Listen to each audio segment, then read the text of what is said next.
What the hell is Sauce Sports or whatever that last call was talking about? What the hell is that? Guys are from Free Love, man.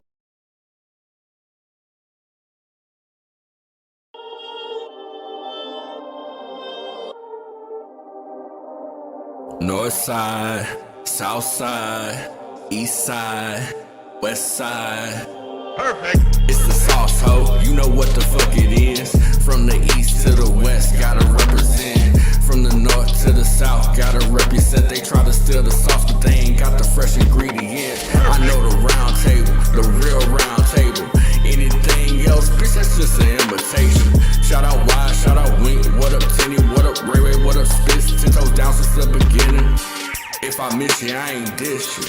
Call the sauce line if you got an issue. From the Rockies, the Stroud, Texas, the Dynamo, Houston's #1 sports show, brought to you by Honcho. Perfect.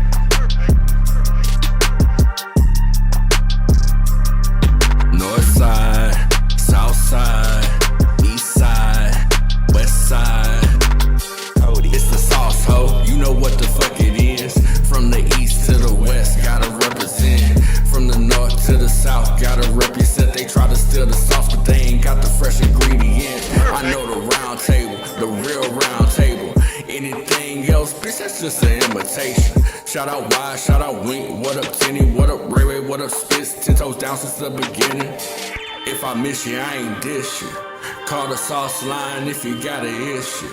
From the Rockies, the Stroud, Texas, the Dynamo, Houston's #1 sports show, brought to you by Honcho. Perfect.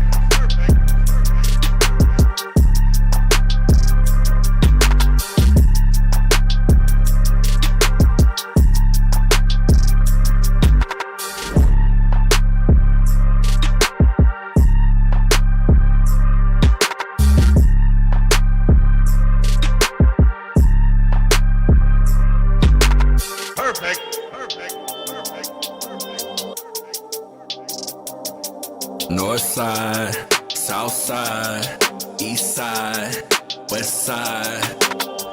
It's the sauce, ho. You know what the fuck it is. From the east. All right. So I guess we got to get this party started, huh? This is where we are, the end of the year party. And I'll be rocking over here, man. Need a Sauce Nation roll call.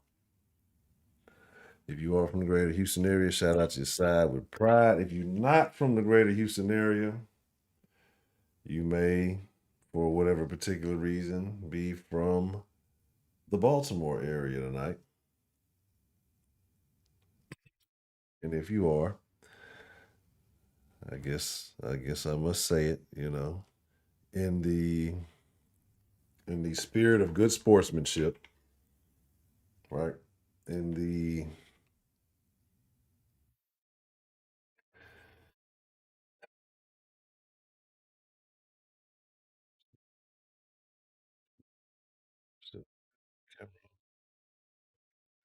hold on. So, like I said, you know, it is what it is. In the spirit of good sportsmanship, they came out and they beat the dog shit out of us. So I have to say,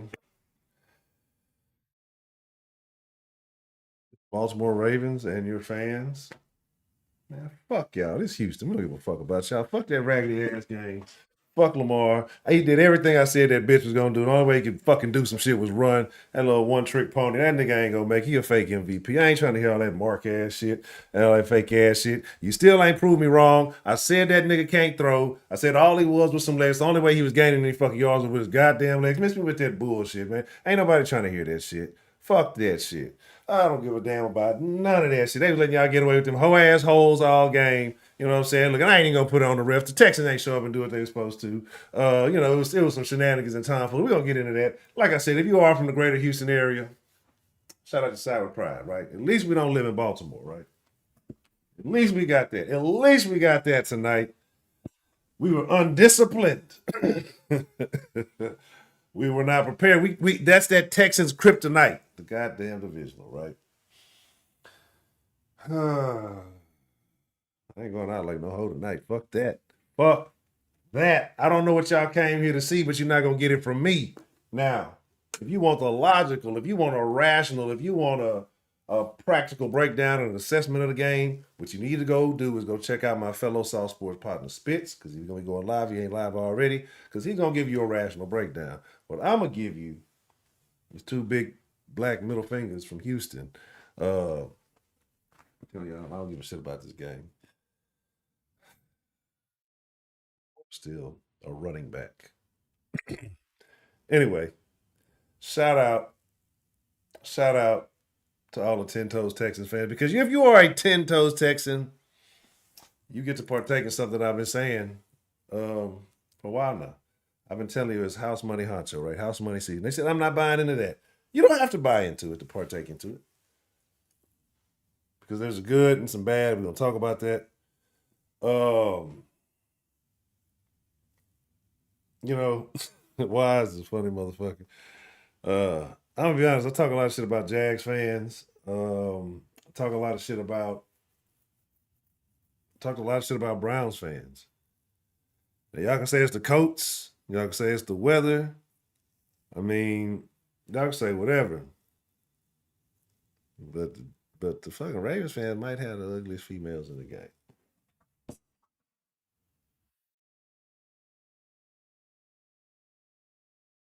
See it.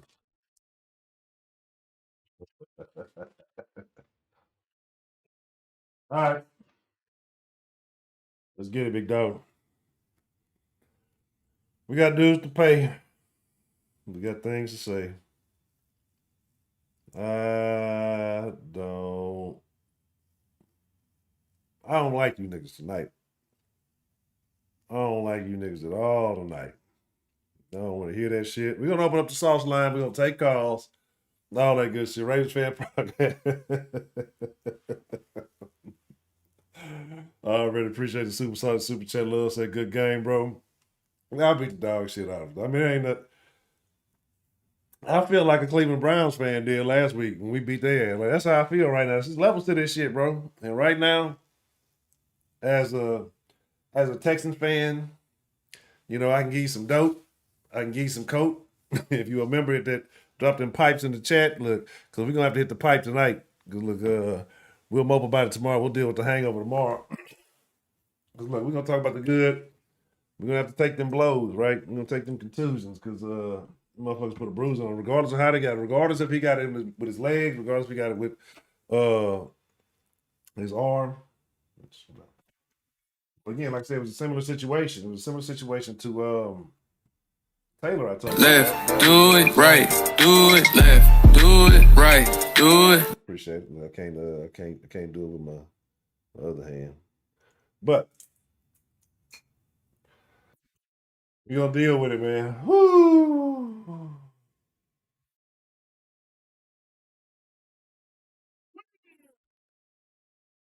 Tough, man. Stroud not getting on the board. Things looked a little ugly when Cocoa Butter. When Kaimi Cocoa Butter missed that fucking kick. It just was not our night. It was not our day. I still don't give a fuck. Still fuck Baltimore. Still fuck the Ravens. I hope everything bad happens to you and only you for the rest of the playoffs.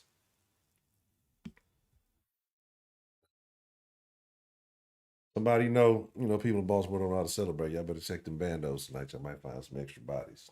Baltimore PD gonna be working overtime.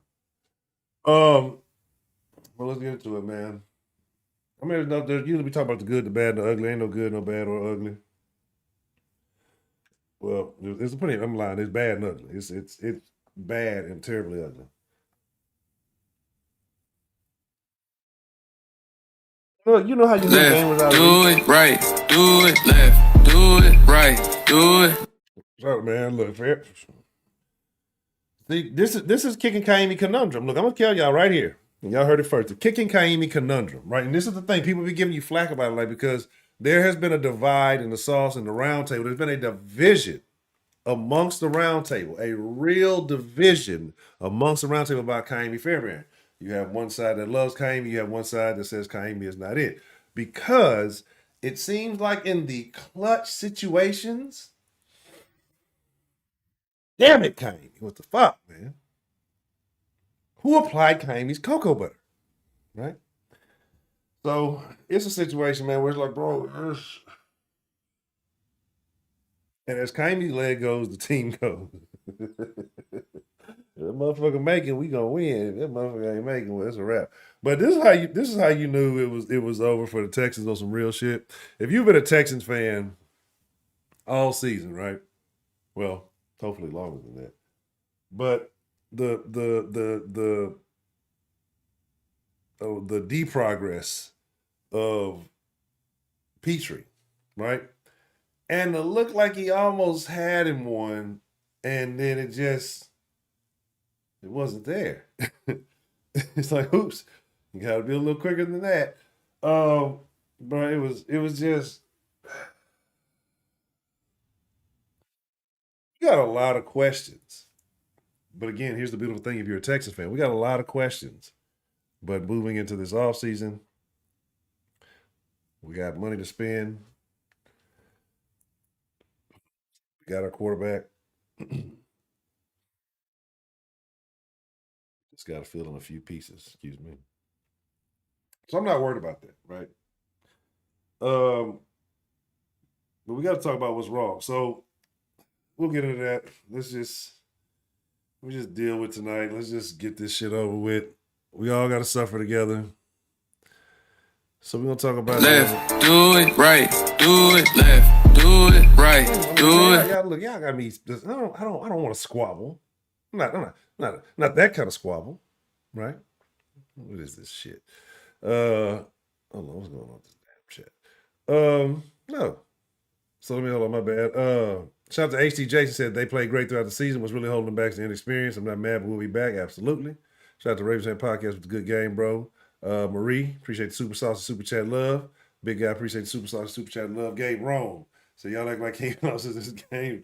Man, again, remember we talked about which Texans team shows up. There's two. This is the Jekyll and Hyde of Texas. Left, do it right, do it left, do it right, do it. Show up and be the most eloquent, well put together team that you will see in the league, right? And then maybe that next week they didn't drink the potion or the shit wore off or something, like maybe it was a full moon. I don't know what the fuck. What causes the changeover? Because they can be they can be like the little giants of football, right? And that's the fucking problem. So here we are, and we got to deal with it, right?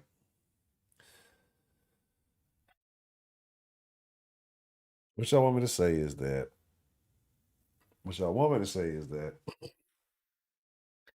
I regret the comments that I made about Lamar and CJ, who's been. I mean, you saw the throws in this game. Fucking come on, bro. CJ's still a better quarterback. Lamar is an excellent fucking athlete. That's all the fuck that. Lamar is just an excellent fucking athlete. Like, he's not a better quarterback. Again, look at all of the plays he made with his fucking legs, bro. Like, he had a couple of decent passes, but the rest he was made with his legs. Stingley. Man, there's no good. There's no good. I mean, I'm going to open up the line. I'm going to open up the line, and I think I finally fixed the line to where you don't have to keep calling back. It should be hopefully the call queue is working. So, you ain't got to keep calling back, keep being on hold, all that other weird stuff. Whew. Josephine, Johnny, Lord have mercy. What happened to Miko? What happened, Bobby? Everybody who called Bobby gonna hang up on him when he call him back tomorrow. Bobby's too worried about them damn. That's what I knew. When I saw that he did them damn interviews, I knew it was gonna be a fucking problem, right? I knew it was gonna be a fucking problem because just like your Texan fan, your Texans who like to do YouTube and Twitch and all that shit in the middle of the season, like they don't last much longer after that. Distracted, pardon me. They don't last much longer after that. Once you start trying to do too much shit, like I'm believing in being focused. Even though I'm like the least focused motherfucker y'all know. And so here we go. We're in a situation where Bobby's looking at other jobs. He's doing his interviews. And I don't know what's going to happen with that. We can get into that. I mean, it's plenty to talk about. We can talk about all of it. Let me just open up the line.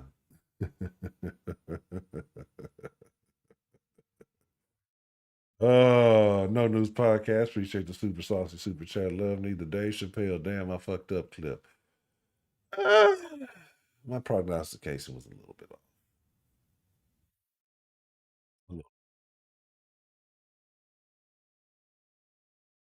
Still ain't gonna win no Super Bowl. Let's see. Let's do this. Let me open up the line.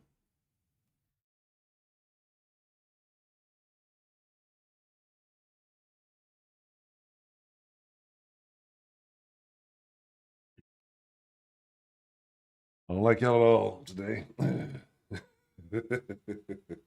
Hey, y'all. It's left, do it right, do it left, do it right, do it. Squabble. I don't want to squabble. I need to change the song. I need to bring back an old sauce song. Because tonight was not the it was not the Stroud squabble night. And no knocking Stroud, right?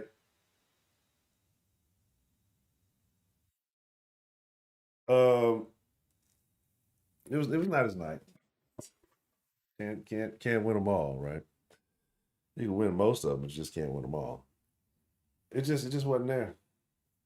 So good, the bad, and ugly. Y'all tell me what you got. I'm gonna give y'all 5 minutes. 5 minutes to spill your sauce. It was a good run, Texans. What we will call the 2023 Houston Texans seasons. Full of its highs, full of its lows, and some entertaining sauce shows. Shout out to all the Sauce Nation. And I appreciate all of you. Give me just 1 minute while we get the I'm gonna click the fuck that. Where's it? Oh, it's behind that shit. All right. Let's just get some calls in. Let's just get it out the way.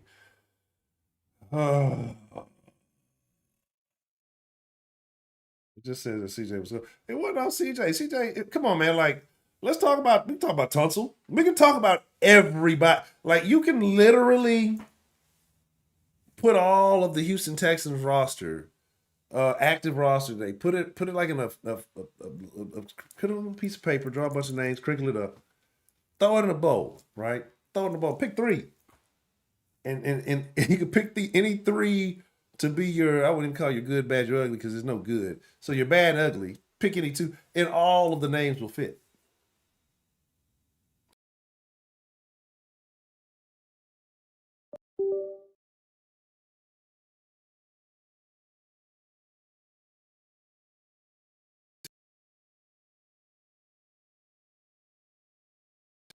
Shenanigans shit going on in the background, a little software doing shit. Okay.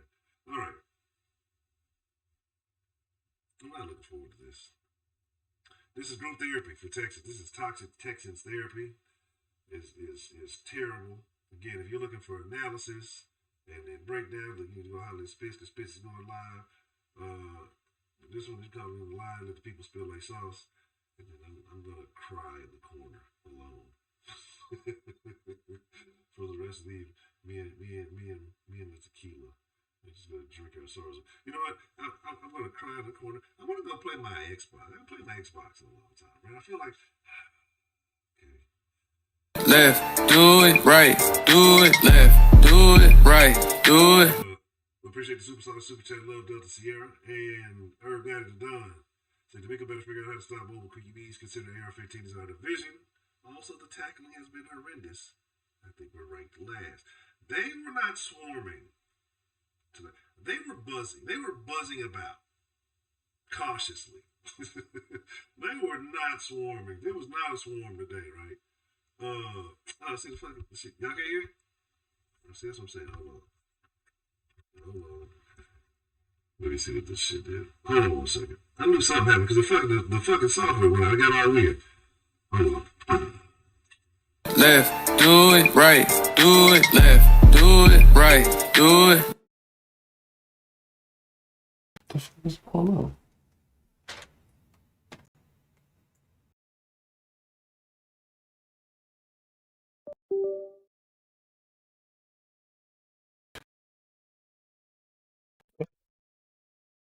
Mic check 1 2 1 2. Can you hear me? Let's see. This is like cutting out doing some weird shit. Drop a 1 if you can hear me. This is doing a mic check 1 2. So we'll do the 1.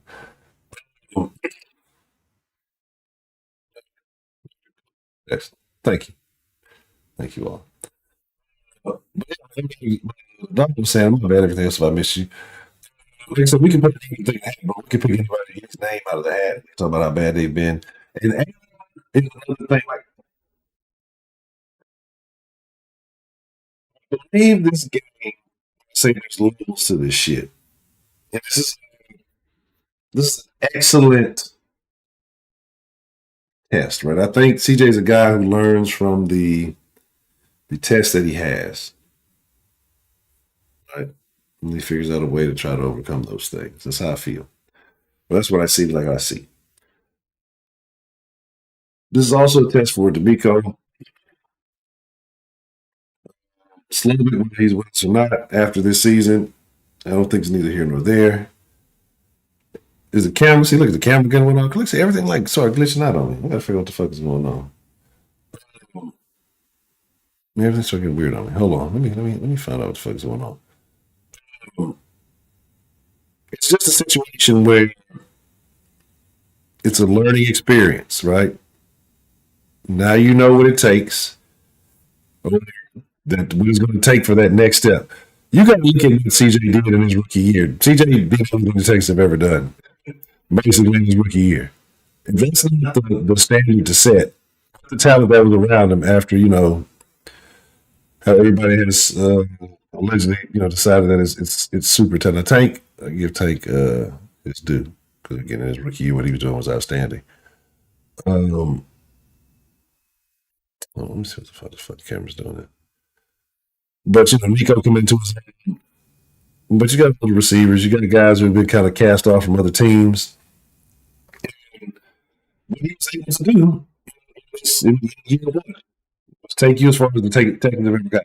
I've said all season that this season would be a measuring stick, right? And this is a good measuring stick. It's as good as the Texans have ever done. Left, do it right, do it left, do it right, do it. So that means the future is right. Again, it's a rookie. The future is very bright. But again, another talented, well, God vision. You're going to have to respect him. You're going to have to be able to stop him. And again, you got guys like that who, it seems like the Texans just, they get lost. They make the most. I don't know. Every man on the island. They don't have walkie-talkies. They can't communicate or anything. Yeah, Slovey was trash. I was saying he was kind of slowly. It's coming back to one. He's going to be blocked. They'll be like, hey, the numbers not working. They're temper. Yeah, I mean, I don't think we can talk to you anymore. You saw what the fuck you did. Get the fuck out of here. I call the police. Let's call this. Let's.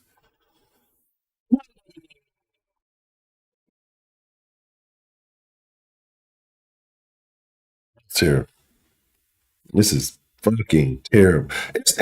I'm conflicted, right? It's terrible because we got the shit kicked out of it, bro.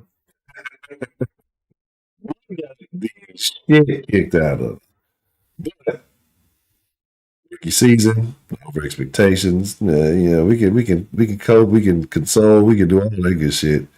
But let's open up the line. Let's get it. 3, 4, 6 for a 4 3 7 4 7. think they spell sauce. I think it's like 34648 sauce, something like that. So let's talk about how you feel. How you feel this game, Texans fans, Ravens fans. You call it Texas, but I mean, it's open for everybody. So it is what the fuck it is. Call into the South line this evening. What's good, honcho? What's going on? Hey, what the? So Breaking up bad, honcho. it's breaking up bad. So you breaking up bad. I can barely hear you. Okay, I can hear you clear. Let me see what's going on. Hold on 1 second. Okay. I hear you good now. I don't know what's going on. I don't know what this shit's been doing some weird shit. I ain't even in the chat like I need to be. But yeah. I don't even need no questions, honcho. Let me just go ahead and spill my sauce. I'm gonna eat my crow, and Clarence, I'm gonna pay you when the fuck I feel like paying you, just like you made me wait. That's too much sauce. Slovic showed that he ain't ready to be no fucking head coach, and I blame this shit on the Discord, man. Y'all niggas gotta stop being so fucking negative, man. Niggas do that as soon as we drop a pass. Y'all niggas start saying we're gonna lose the game. It could be the first play of the first drive. Y'all niggas gonna say we're gonna lose the game. And I really hope we let that shit go going into next year. The future is bright with CJ. It was a great fucking season. You know, we was expected to be the worst team in the league. So shout out to the team for making it this far, man. And it is what the fuck it is. You know what I'm saying? It's still fuck the Ravens. Y'all niggas ain't winning no Super Bowl. So, you know, fuck it is what it is.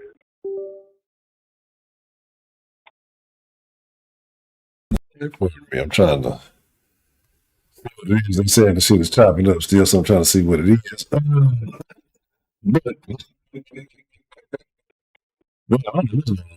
still chopping up, or if it sounds better that way. You let me know if you can hear me better, Mel.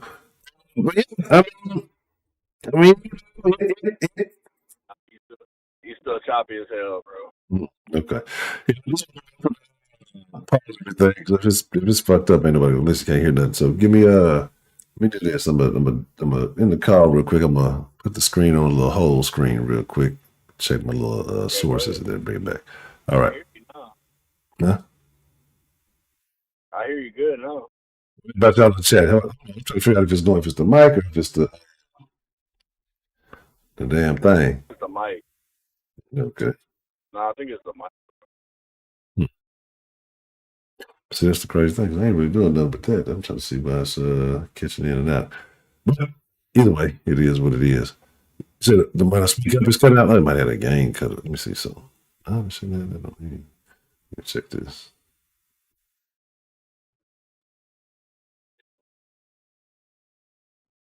No. Ain't no telling. But something like it's a beautiful future. I mean, it's a lot going on. It's a painful moment now.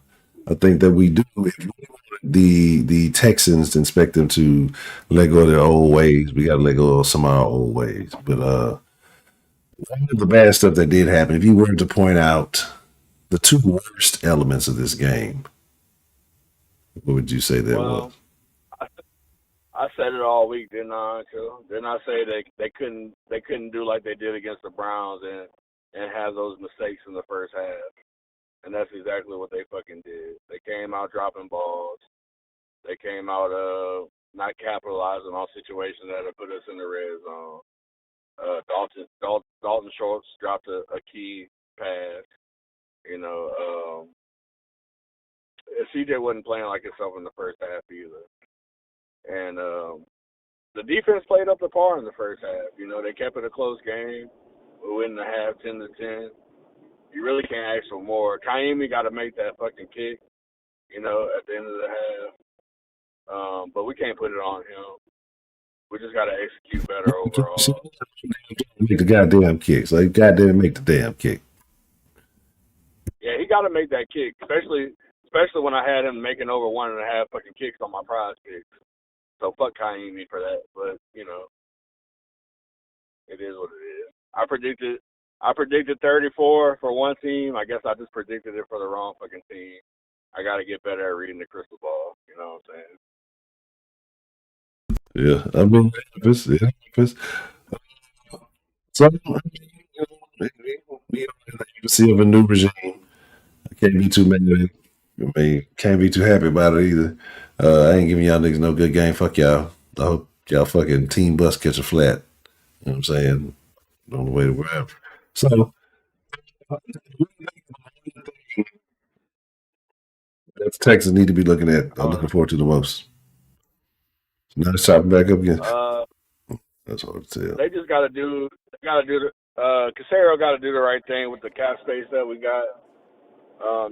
The future is bright. You know, it's nothing really to worry about.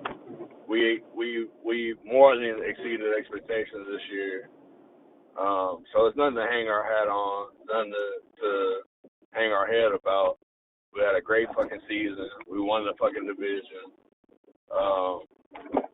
Like I said, Casario just got to make the right moves in free agency.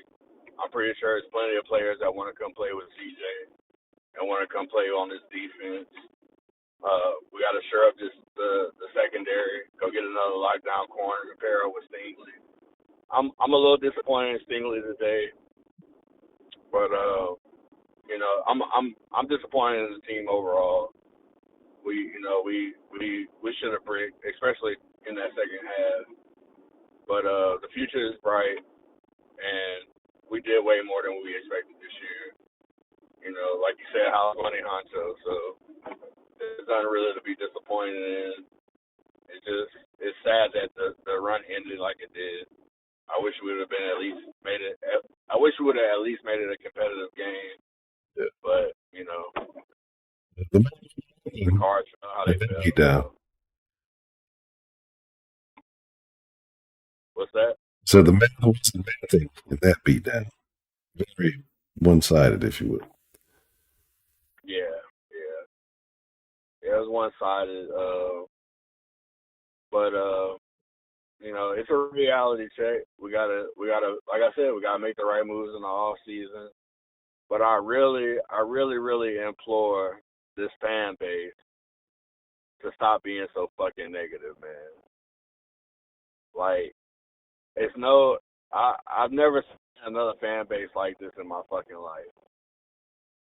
We can't just assume the game is over. I understand we was down 14 with 10 minutes to go, but that don't mean the fucking game is over, man. Like, I can see y'all calling it with 4 minutes to go and we got a 3 and out. I get that. But with 10 minutes to go, y'all got to have some fucking positivity, man. Like, it's not the same fucking Texans. We got to get over that shit. We got to let the trauma go because the law of attraction is real, and what you speak will return to you. So everybody that's in the Discord that's listening, please let that shit go for next season, or it won't be in the Discord. Bada bing, bada boom, Betty Boop. Let go of the negativity. All right. That's what we're going to do here. So, because I do appreciate you getting the sauce line jumped off. But I'm finna, let me see what's on. I'm gonna still pay for the membership to support you, Honcho, but I just won't be in that bitch. No, I got you. I see some people saying these things. This was supposed to be entertainment fun, and so I know people who said, "Well, we'll figure it out." I ain't gonna lie. I don't know what you said at all, Honcho, but that's a bit. It's all good. It is what it is. All right. So that's just make put y'all in the hand until I solve this problem. That's a bit, J-Man. I appreciate you calling in, man. All right, Honcho, that's a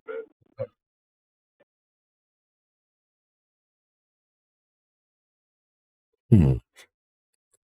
So what you're saying is that when I speak loud, the mic's cutting out. That's the music might, but the mic's too loud. Let's see. Give me a minute. Hold on. I'm gonna put y'all in the intro. Maybe like 2 minutes so that way I can fuck some shit up real quick. What the hell is Sauce Sports or whatever that last call was talking about? What the hell is that? Guys are from Free Love, man. East side, west side. Perfect. It's the sauce, ho. You know what the fuck it is. From the east to the west, gotta represent. From the north to the south, gotta represent. They try to steal the sauce, but they ain't got the fresh ingredients. I know the round table, the real round table. Anything else, bitch, that's just an imitation. Shout out Wide, shout out Wink. What up, Tenny? What up, Ray Ray? What up, Spitz? 10 toes down since the beginning. If I miss you, I ain't dish you. Call the sauce line if you got an issue. From the Rockies, the Stroud, Texas, the Dynamo, Houston's #1 sports show, brought to you by Honcho. Perfect.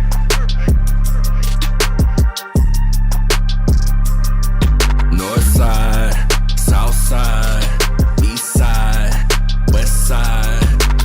Cody. It's the sauce, ho. You know what the fuck it is. From the east to the west, gotta represent. From the north to the south, gotta represent. They try to steal the sauce, but they ain't got the fresh ingredients. I know the round table, the real round table.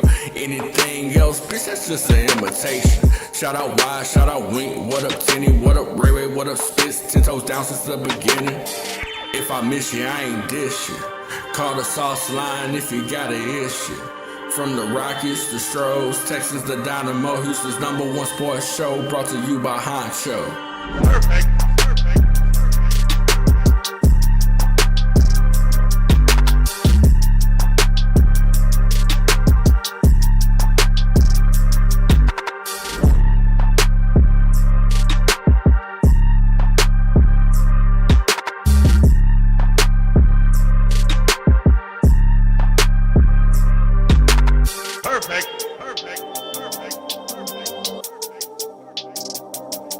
North side, south side, east side, west side.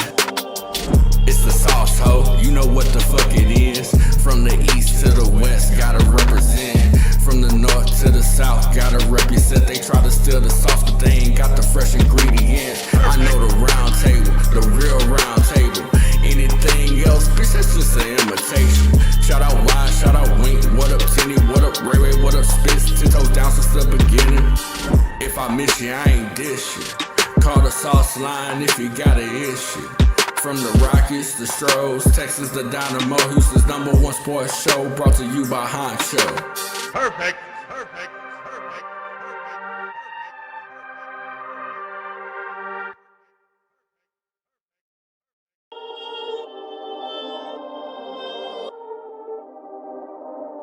North side, south side, east side.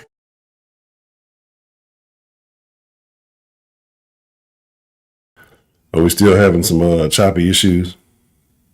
Y'all let me know how that's rocking. And we'll try to take another call and see what's going down. Oh, what's the motherfucking deal? We got called into the sauce line this evening. Hey, yo, what's good, honcho? It's been a while.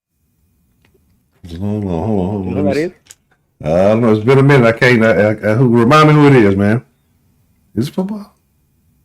Yeah, it's football, man. Oh, okay, cool, man. I ain't gonna call you wrong. Football. What's the motherfucking deal, man? It has been a minute. How have you been, sir?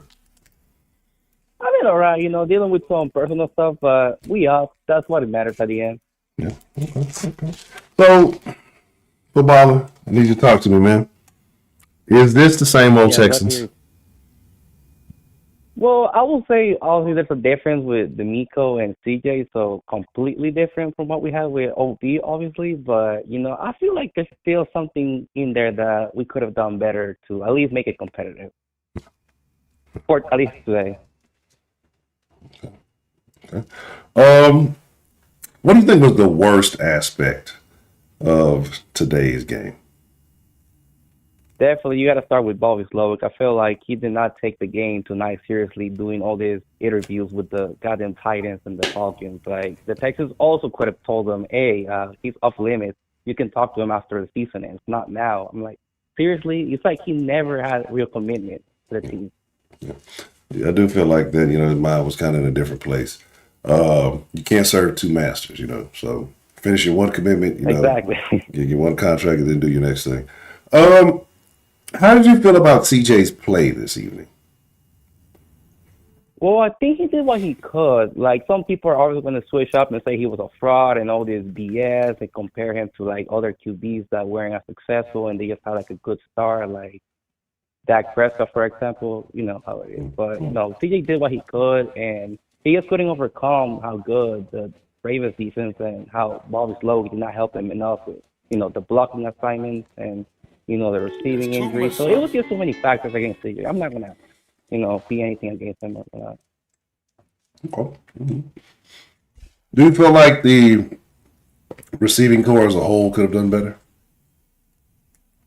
I wouldn't really say so because they had like pretty good sticky coverage on the receivers, but there were like a couple of plays that Nico was wide open and CJ just couldn't find him. Like, that was just the bad side of CJ. But other than that, I think he did all right.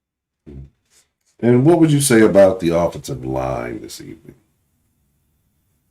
I mean, the O-line just didn't do his job. Like, I know we had so many injuries during the season. We didn't have Titus. We didn't have Patterson. We didn't have Green. But still, we could have done better because these are NFL veterans.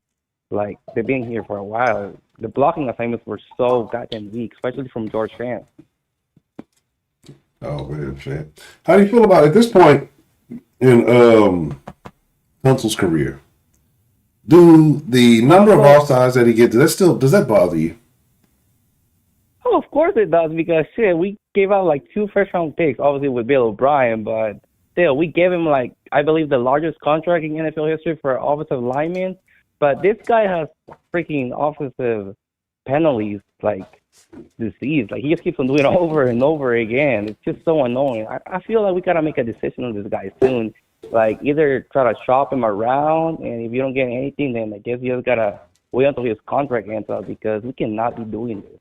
Like, it just happens so much. It's kind of annoying. But that's kind of the conundrum, though, because Tunsil is so good in some things, a la Stonewall and Myles Garrett, guys like that. But then you get the penalties, you get the false starts. And again, it wasn't just him tonight. I want to say Mason had one and maybe another. But George Fant, I think, had one too. Pardon me. The lack of discipline on the line was very concerning. But again, hopefully with some cohesiveness, they can get a little bit better. Do you feel like it's a talent issue, or is it a discipline issue in your opinion? I think it's a mix of everything, because, like I was saying, we had too many injuries to overcome, but also at the same time, the lack of personnel was also not the best, because George Fant kind of been up and down in the league, and he hasn't had the best success throughout his NFL career, and it showed today because, hell, the Ravens defense was blitzing nonstop. They were applying so much pressure, and he couldn't make like simple blocks against like a really dominant defense. I feel like the bombing was just so big for him. And for Tunsil, he just can't get it any better with those goddamn false starts. It's just a bad habit that he has. He can overcome it. What do you think about Lamar? Do you think Lamar still sucks, or is Lamar just a really good running back that occasionally can throw the ball? I also feel Lamar is a good athlete, but he's not a quarterback long term, like, let's say, Mahomes, Allen, and now we're seeing it with Stroud. Like, Lamar won you this game with his legs, not with his arm. And those 2 throws that he made for touchdowns, they were simple dunk passes. They weren't like anything special or accurate passes or thoughts. It's just, I feel like the defense just gave up. Stingley wasn't covering. I believe that was Isaiah Likely, that touchdown that he had, and then I believe the first one was Aguilar. Like, I don't think it was the best coverage either, so I wasn't nothing impressive from Lamar. Yeah, Texas ever didn't show up in coverage today. Okay. Yeah. So at this point, football, what's the one move the Texans need to make to be better next season? And for the one most important move looking forward. Well, starting with Bobby Slowick, we got to let this guy go and just let him go to Tennessee, because I feel like he wasn't entirely committed to the team. And, it's just going to be funny him dealing now with a worse quarterback like Will Levis and Ryan Tannehill than what he had with Stroud. I feel like Stroud really made him look good. I don't think Bobby Slowick was all that. Okay. And then also you got to make some moves because I think you got the third highest salary cap space in the league. You got to go at Mike Evans. You got to try to see if you can get something for running back like Barkley or Henry or I think Jacobs is a running back from the Las Vegas Raiders. So, yeah, you have to go at the highest guys because you have the money to do it. There's nothing stopping you. And with the draft, just try to focus on the defense. That's what I would do. Okay. That's better, Mr. Footballer. Well, I appreciate you calling in and spilling some sauce with me, sir. It has been a while, but it's glad to hear from you, so glad to know you're all right. And I hope everything you got dealing with goes well for you. So I appreciate you calling in tonight, man, and chopping it up with me. All right, man. Stay warm. Nice talking to you. Yes, sir. You too. All right, bye. All right. Man, Lamar ain't beat nobody with that old weak-ass new arm, boy. That nigga Lamar arm weaker than well water. Now that nigga legs, that boy can move. That boy can run. You know what I'm saying? Got that crackhead speed. That boy can run. I ain't gonna lie. I told y'all that. I told you if Lamar was gonna do any damage, he was gonna be with his leg. That was my only concern. I see he wasn't gonna beat you with his arm. The damn run is what set everything up. Yeah. They were so afraid of this motherfucker running over, which he did. Like I said, he got dope fiend speed. He got dope fiend. He run like a dope fiend trying to not get arrested. He just know how to stop at the law stuff. You got like 2 or 3 legs. You know what I'm saying? Man, but yeah, CJ was terrible. Well, I ain't gonna say CJ was terrible. My bad. Well, what's the motherfucker deal? We got to call into the sauce line this evening. This is Big Al. How are you, Honcho? I'm doing very well, Mr. Big Al. How you doing this evening, sir? Well, I could be doing better, but it's all right, man. Yeah. Okay. It's all right. Yeah. So, Mr. Big Al, what were your thoughts on the Houston Texans' performance in tonight's game? Well, I'm disappointed with all of Sauce Nation and Houstonians. I'm in San Antonio, but I'm a Houstonian, Yes, sir. So all my Cowboys fans are giving me shit, But I told them, hey, we're the Cowboys right now, Yeah. They was home before we were, shit. But anyway, I'm not like the only Texans fan, here in San Antonio. But here's what I take from the game. Hey, it's been a successful season. I'm sorry, brother, you're breaking up. It's cutting up. Oh, my bad. My apologies. It's all right. Okay, good. This is what I take from the game. It's been a successful season regardless of what happened. And I truly believe just from watching the game and seeing what has kind of come down, you can kind of see what was going on. And I truly believe, I've been preaching this the whole year, man, we've got to shore up that offensive line. That has got to be the priority in the offseason. That's got to be the priority in the draft, the offensive line. Yeah, I'm sorry, brother. I can't hear you. What's up, sir? I'm not saying anything. I'm just listening to you. Yeah, and it's one of those things that kind of beat us, man, today. We couldn't. I kind of look at things philosophically. I mean, I think the offensive line, it's all about dichotomy of control. And what that means is they let the outside influences of the environment dictate what they did. Jumping off sides, false starts. It didn't give C.J. Stroud any chance to do anything. You're absolutely right. He didn't to get into a rhythm, to kind of get some consistency going. Yeah, and then in that environment, that weather, we can make the excuses, but just Texas, just from top to bottom, we're not prepared today. They just, but I mean, again, you saw the rookies come out. Yeah, and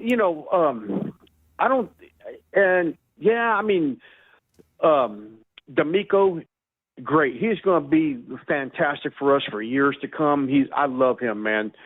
Thank God we have him. Thank God we have CJ. And here's how I look at things, man. In all failure, Honcho, we for opportunities.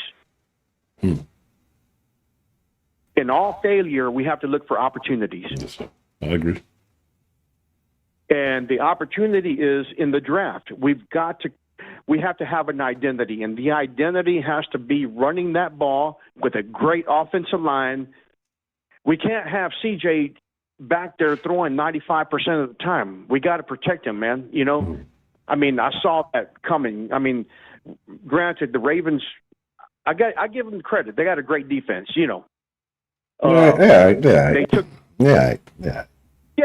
But I'm just saying, you could see the breakdown of the offensive line, and they let the environment get to them with all these mistakes and everything. And of course, Bobby Slowick didn't call a very good game. In fact, he called a terrible game. Yes. What are you doing running the ball the first play of the game, knowing that they're good defense? What the heck are you running the ball? Trying to run the ball. I just didn't understand the play calling, but it is what it is, and we can't do anything about it. It's a moment in time now. But here's the thing, Marco. We got lots to look forward to. You know, I'm a positive guy, you know, and I truly believe we're going to be a dynasty. I truly believe we're going to win some Super Bowls, you know. Yeah. Truly believe it, man. Yeah. Believe it in my heart. Oh, you know, and I know we're going to go places that nobody thought we could go, and it's going to happen, man. It just takes time, and it takes a lot of work in the off season, and that's just something that I look at, and that's what I'm holding my hand on. Of course, I've had a little bit too many whiskeys right now, but you and me both. I'm a positive person, and even at what do you call it, at the fourth quarter, I still thought, I was telling my buddies, I said, hey, the game's not over. Yeah. CJ can still throw a couple of TDs. We can take this game into OT, you know? So I'm very positive. And, but I truly believe that we got to develop that O-line, man, and health. We got to stay healthy. That's the thing. Health is a big issue. And, you know, without good health, man, it's hard to win. Yes, sir. It definitely is. You know, that's been a problem all throughout the year. And then, like I say, with such youth on the team, you know, it's a few little issues, but I think, you know, coming back in the second year, Stroud kind of knowing, okay, hey, there's another level to, you know, to reach out to a guy. I had a stellar rookie year, but I'm not there yet. So I think that'll keep him driven. So I'm only looking forward to it, you know. I mean, it's bad. It was ugly the way we went out in the old Texans fashion. Yeah. But you know what, my brother? Yes, sir. Yeah, my brother. We got and everybody in Sauce Nation, man. We got so much to look forward to, and this was a successful season, no matter what. Successful season. But anyway, hey, I'm going to hang it up, and I'm going to leave it to the callers. All right? Yes, sir. All right. Shout out to Mr. Big Eye, man. It's good to hear from you. Thank you for calling in tonight. All right. Night. All right. Good night, Mr. Big Eye. Oh, man. Woo. Y'all got a damn good running back over there in Baltimore. That Lamar Jackson, he is a hell of a running back, boy. Let me tell you. You know, I don't know how y'all got him to learn how to throw halfway decent enough to win games, but hey, it is what it is. Oh, buddy. Texans fans, this was atrocious. It was disgusting. It was terrible. Right? Shout out to Zachary Baxter. Welcome to the sauce. Yeah, Lamar, this is it for Lamar. Lamar playing out of pure desperation. He was running for his career. He's like, damn, if I don't get it this year, I got to do this another year of this, and I ain't going to make it. You know what I'm saying? So he had to do what he had to do. So it is what it is. But my thing is this. My thing is ultimately this, right? Lamar got his. Good. Finally took him how long to get that second playoff win? Cool beans. You got yours. It's all good. It's good. It's cool. What's the motherfucking deal, man? We got calling into the sauce line this evening. Yeah, so this Charles, you can? Yes, sir. Charles. How you doing this evening, Charles?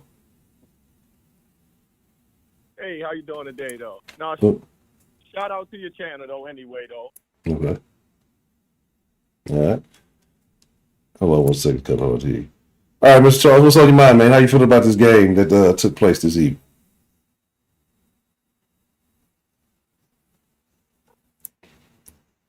Audio trip. Oh, there you go. Hello, you can hear me? Yeah, I can hear you. I can hear you. Yeah. Now, what's saying now, Charles? How you feel about this game that took place this evening?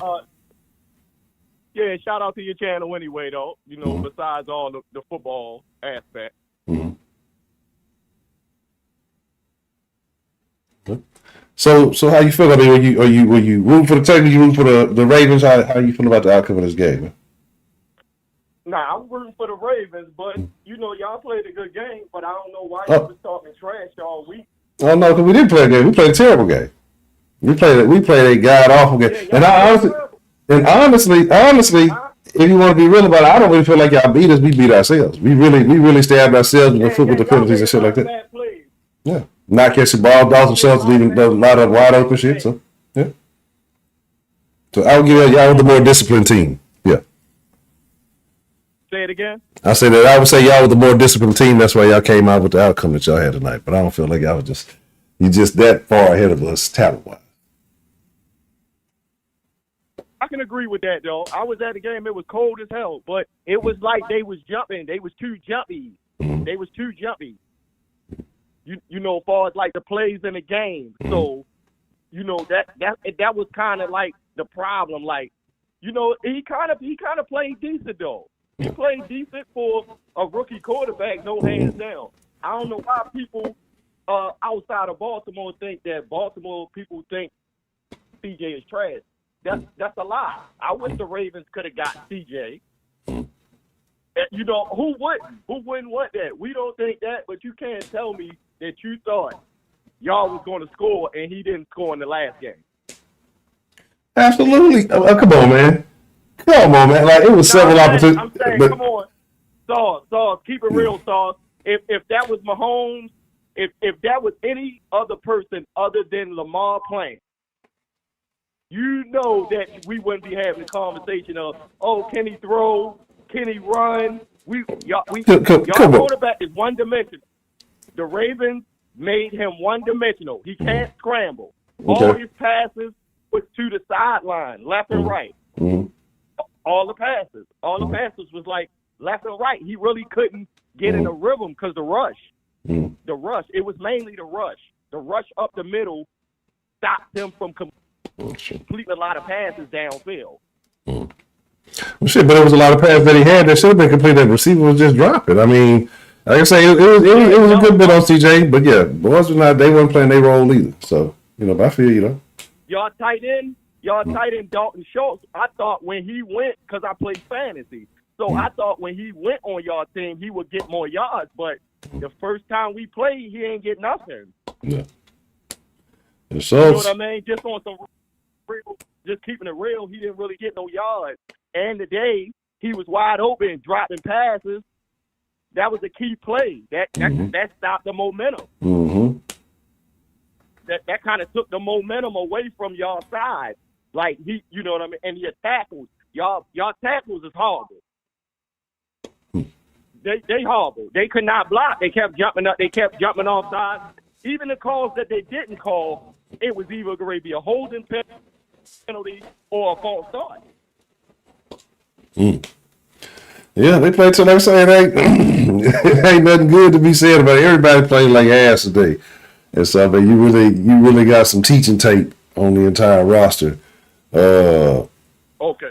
Yeah. So I definitely. I mean, I can't fault you. The Texans did not play our brand of football. Baltimore did, and so like I say, y'all got y'all outcome. They didn't. They played at first. I kind of thought when they ran the kickback, the punt back, I thought that it was looking like it was going on y'all side, but couple false starts and in good field position, it'll kill any NFL team. Yeah.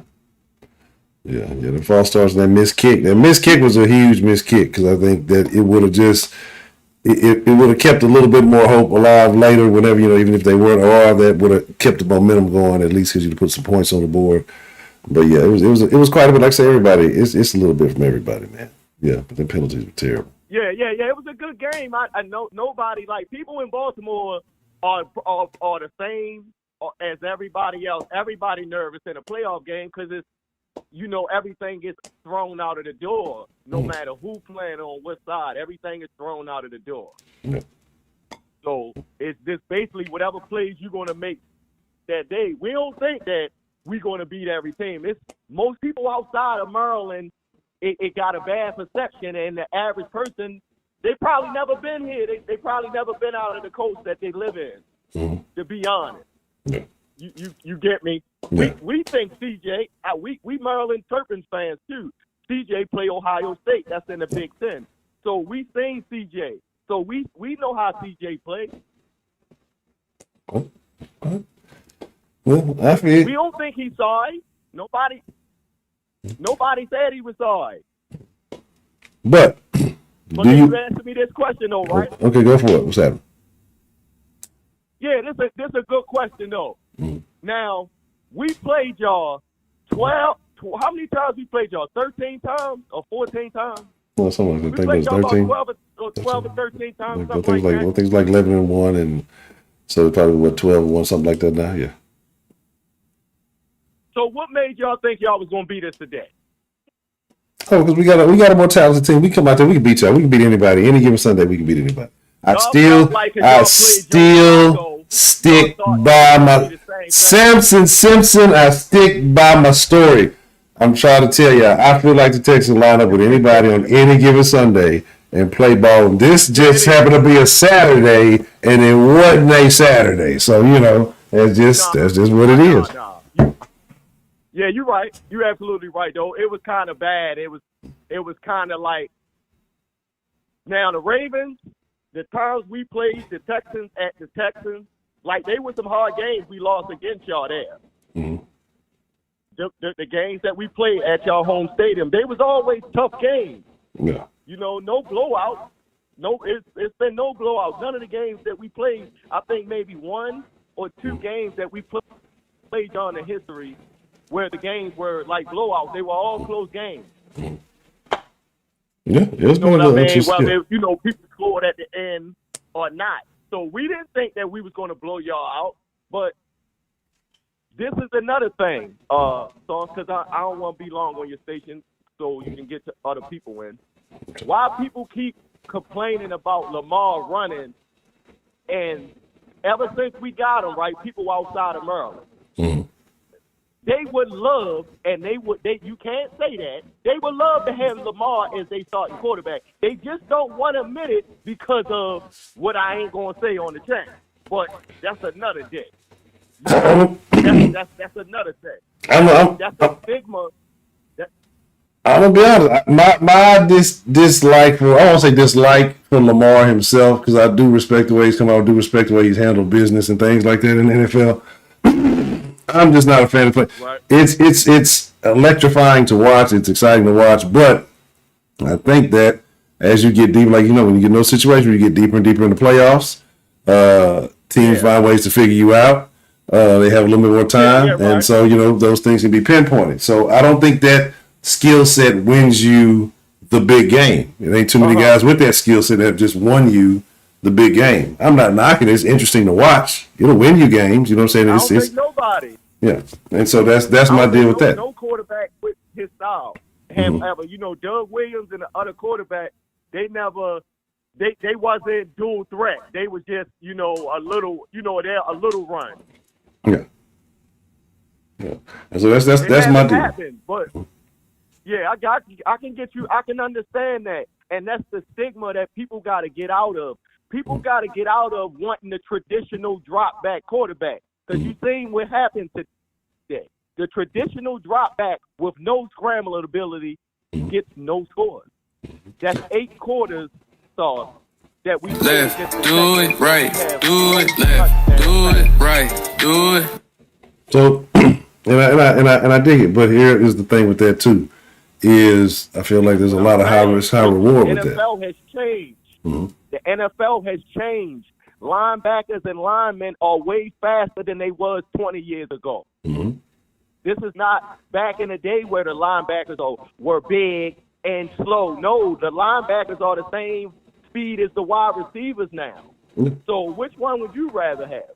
Because y'all been around for 22 years and y'all don't have an MVP quarterback. Y'all never had an MVP quarterback ever in 22 years. We've been around. Hold up, hear me out. We've been around for 27 years, not too far off from the Texans.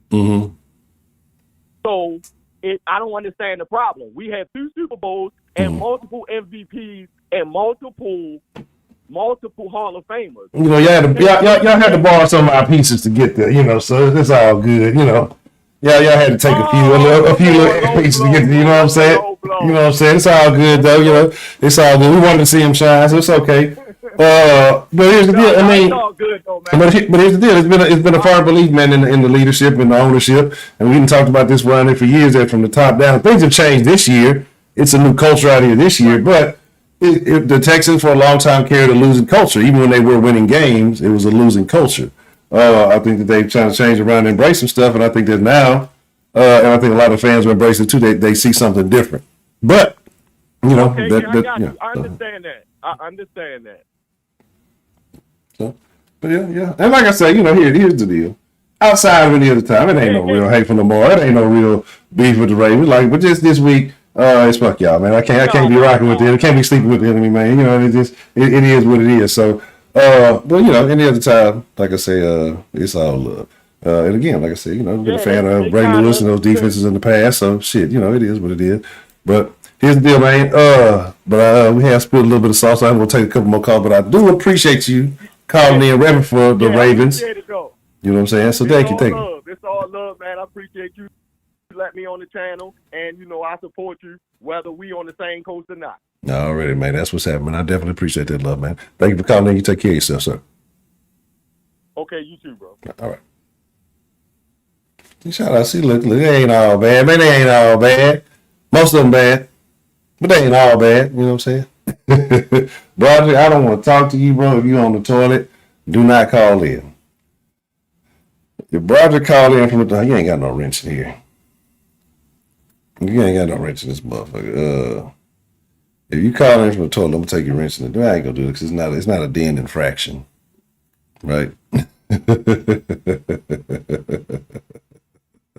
It's not a den infraction. It's terrible, bro. It really is a terrible outcome. It is terrible. Right, and it's terrible not because of it's just like, come on, do something. Fight back. Oh shit, my bad. I see somebody calling out. I was just trying to click on the call, so my apologies if I just missed your call. Bro, it's terrible, man. I'm highly upset that the actions have taken place on the field today. What's the motherfucking deal, man? Who we got calling into the sauce line this evening? Hey, honcho, man, you know who this is, Big Mitch, homie. Big Mitch. Man. It was a tough one, Big Mitch. Talk to me. How you feeling, man?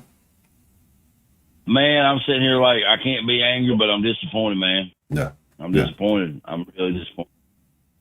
I just, I don't know, man. A part of me I don't really want to cry, but I just kind of want to shed a tear a little. I'm just sitting here watching every bit of it. I didn't give up on us till they scored that other touchdown. When they went up by 14 points, I'm like, yep, it's gonna be hard. But I don't know, man. You can tell we just got tired, and I mean, I don't know, it just wasn't our game. I mean, I don't know. I can't put my hands on it. I mean, it sucks. Yeah, it was terrible. And, you know, the thing I was thinking about too with that score on the return is just, you know, how quickly the defense has to get back on the field. And then you got a guy like Lamar, and you know it's great to put those points on the board scoring quickly, but you still have to keep the defense. Then they get gassed, and then it just starts to kind of get ugly. From there, man.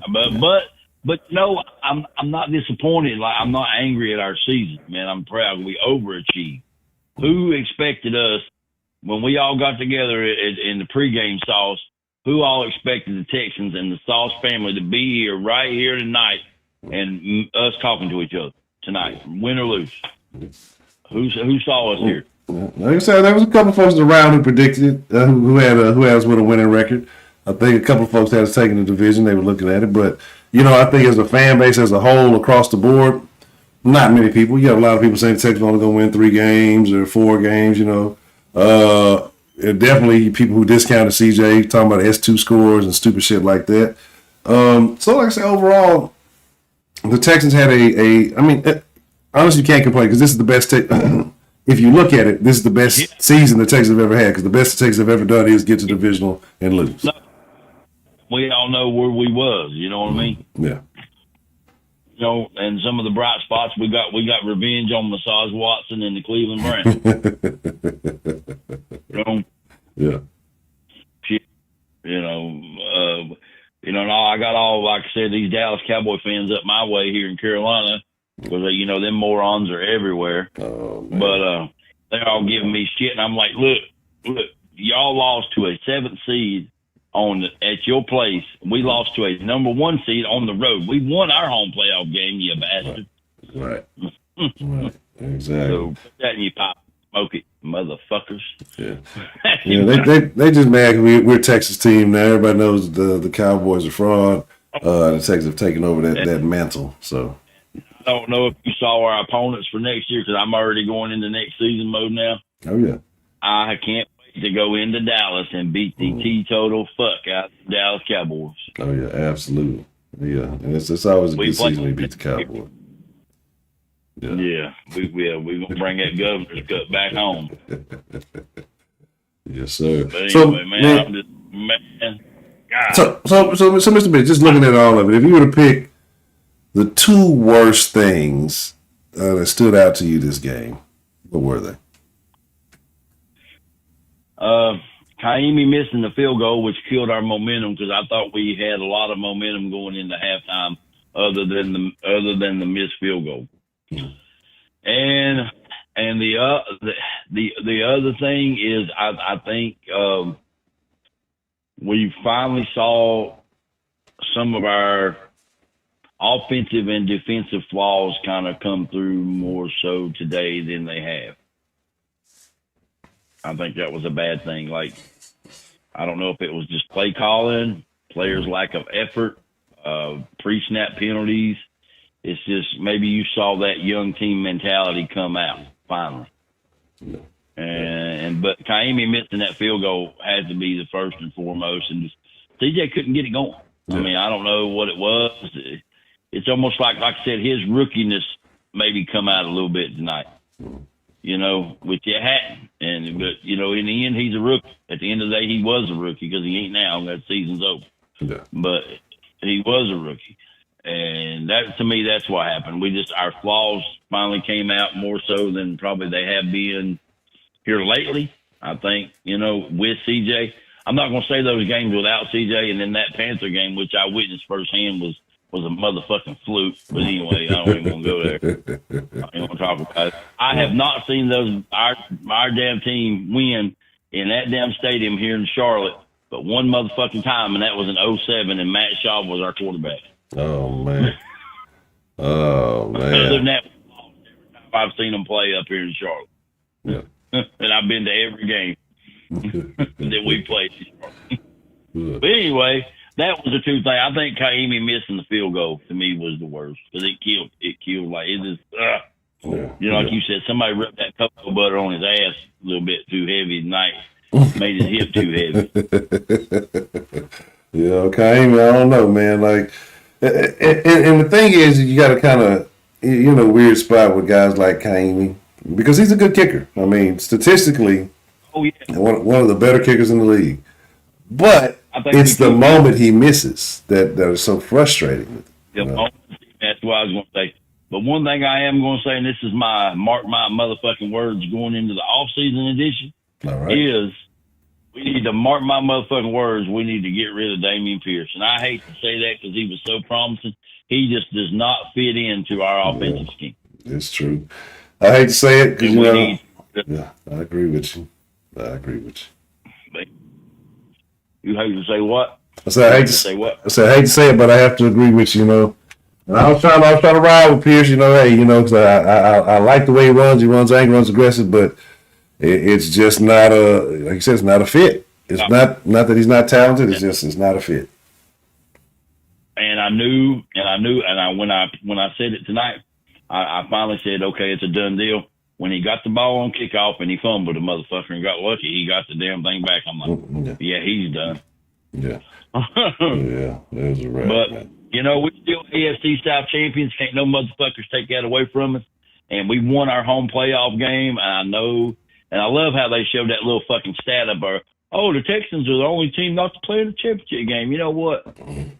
FESPN, well, especially FNBC, which is something that nobody has been talking about, but NBC cut CJ's promo interview the other day. Did you hear about that shit? Yeah. We were talking about it on one of the streams the other day, how they cut out when he comes out and says, "All glory be to God." Yeah, they cut it out. I was sick. Yeah, sorry. Yes, sir. Yeah. We talked about it a little bit. Yeah, that's crazy, man. But yeah. But I'm gonna let you go and let another caller come in, man. I'm depressed. I'm just sitting here. I understand, Mr. Mitch, man. I definitely understand. But I appreciate you calling in and spilling your sauce with me this evening, sir.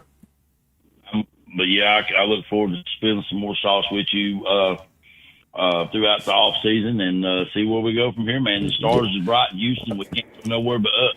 Oh yes, sir. It's always going up, yo. We're gonna have a good time this offseason. We're gonna have it's plenty going on. We're gonna make sure we keep spending a lot of sauce. We got a lot of plans for the offseason. So yeah, it's gonna be a good time. So it's all good. You need to give me a message, man. You need to get me hooked up with a 4X sauce t-shirt. I need to get hooked up one. I got you. I like to get me one of them. Okay, I got you. Anyway, but I love you, Honcho. Always, you know that you my dog. Yes, sir. Shout out to Mr. Mitch, man. I appreciate it. Much prayers and love to all the Houston Texans family, Sauce Nation. And one thing I want to say before I go, fuck Baltimore. Fuck you, fucking Baltimore black eyed buzzard bitches. I'm out, Honcho. Peace.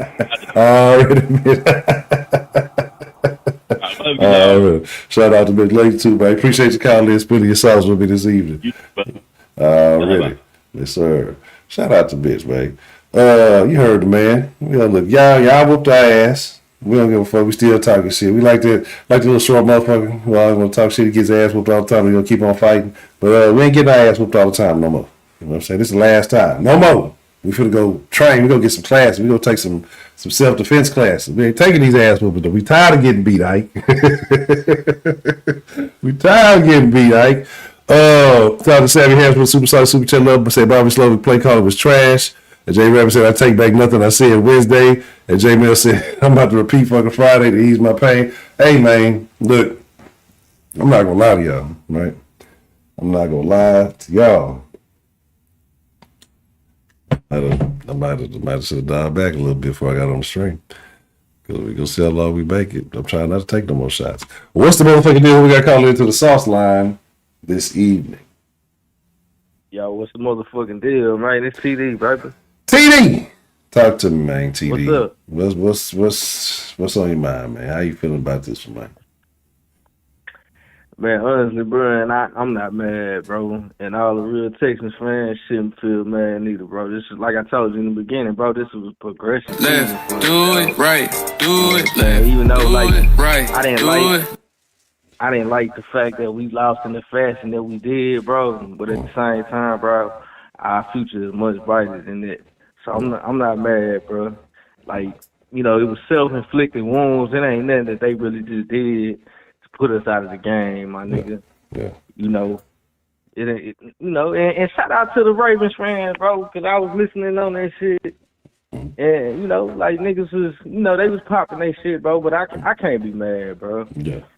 Shout out to the homie Flash, though. Like, the Baltimore Ravens fan, though, that you had on there the other day. Yeah. And for everybody, I paid Clarence, which is real. I did that. It wasn't even just about it. It's just I had to give it to Clarence. That just makes me angry. You know what I mean? Anybody else, anything else, I would have rather had to give it to a homeless person that I knew was actively smoking rock cocaine Didn't give it to Clarence, but I had to give it to Clarence. So that hurts. And man, let me say this, honcho. What's let me that? say this, my nigga, because I got something on my mind, bro. All right, talk to so me. all you bitch ass Cowboys fans, bro, that's out there talking shit, because I got a few bitch ass brothers that's Cowboy fans. Man, my nigga, y'all was at home before us. Y'all can't say shit. This was a progression season for us, bro. You know what I'm saying? Y'all niggas the one that had high expectations and shit. Yeah. You know what I'm saying? Like, bro, this was, I never said that we was gonna win a Super Bowl or no shit like that. Like, I strictly said this was a progression season, bro. Yeah. You know what I'm saying? Like, I got niggas talking shit to me that's Cowboys fans, dog. Like, I'm just over the top with that shit right now, bro. You know what I'm saying? Like, I can't like this, like, drift off into that shit too much, dog. But they can't say shit to us, bro. Like, straight up. Niggas talk about enjoy the couch and all that shit. A Cowboy fan can't say shit. Like, y'all been on the couch. I kept the couch warm before we could get to the motherfucker. What y'all talking about? Yeah, like, you know what I'm saying? Like, I had us winning 8 games this year. Like, we won 10. You feel me? Like, so, man, niggas can't say shit, my nigga. Yeah. Niggas can't say shit at all. But, man, next question, though, bro. So, what are the 2 worst things that happened in this game, in your opinion? Well, like I said, self-inflicted wounds, man, bad penalties and shit. You know, niggas like getting caught for false starts and all that. And I don't understand for the sake of my life, to be honest with you. Like, y'all know they gonna call this shit every time, bro. You know what I'm saying? Like, I mean, especially for the linemen, y'all right there for the call. You know what I'm saying?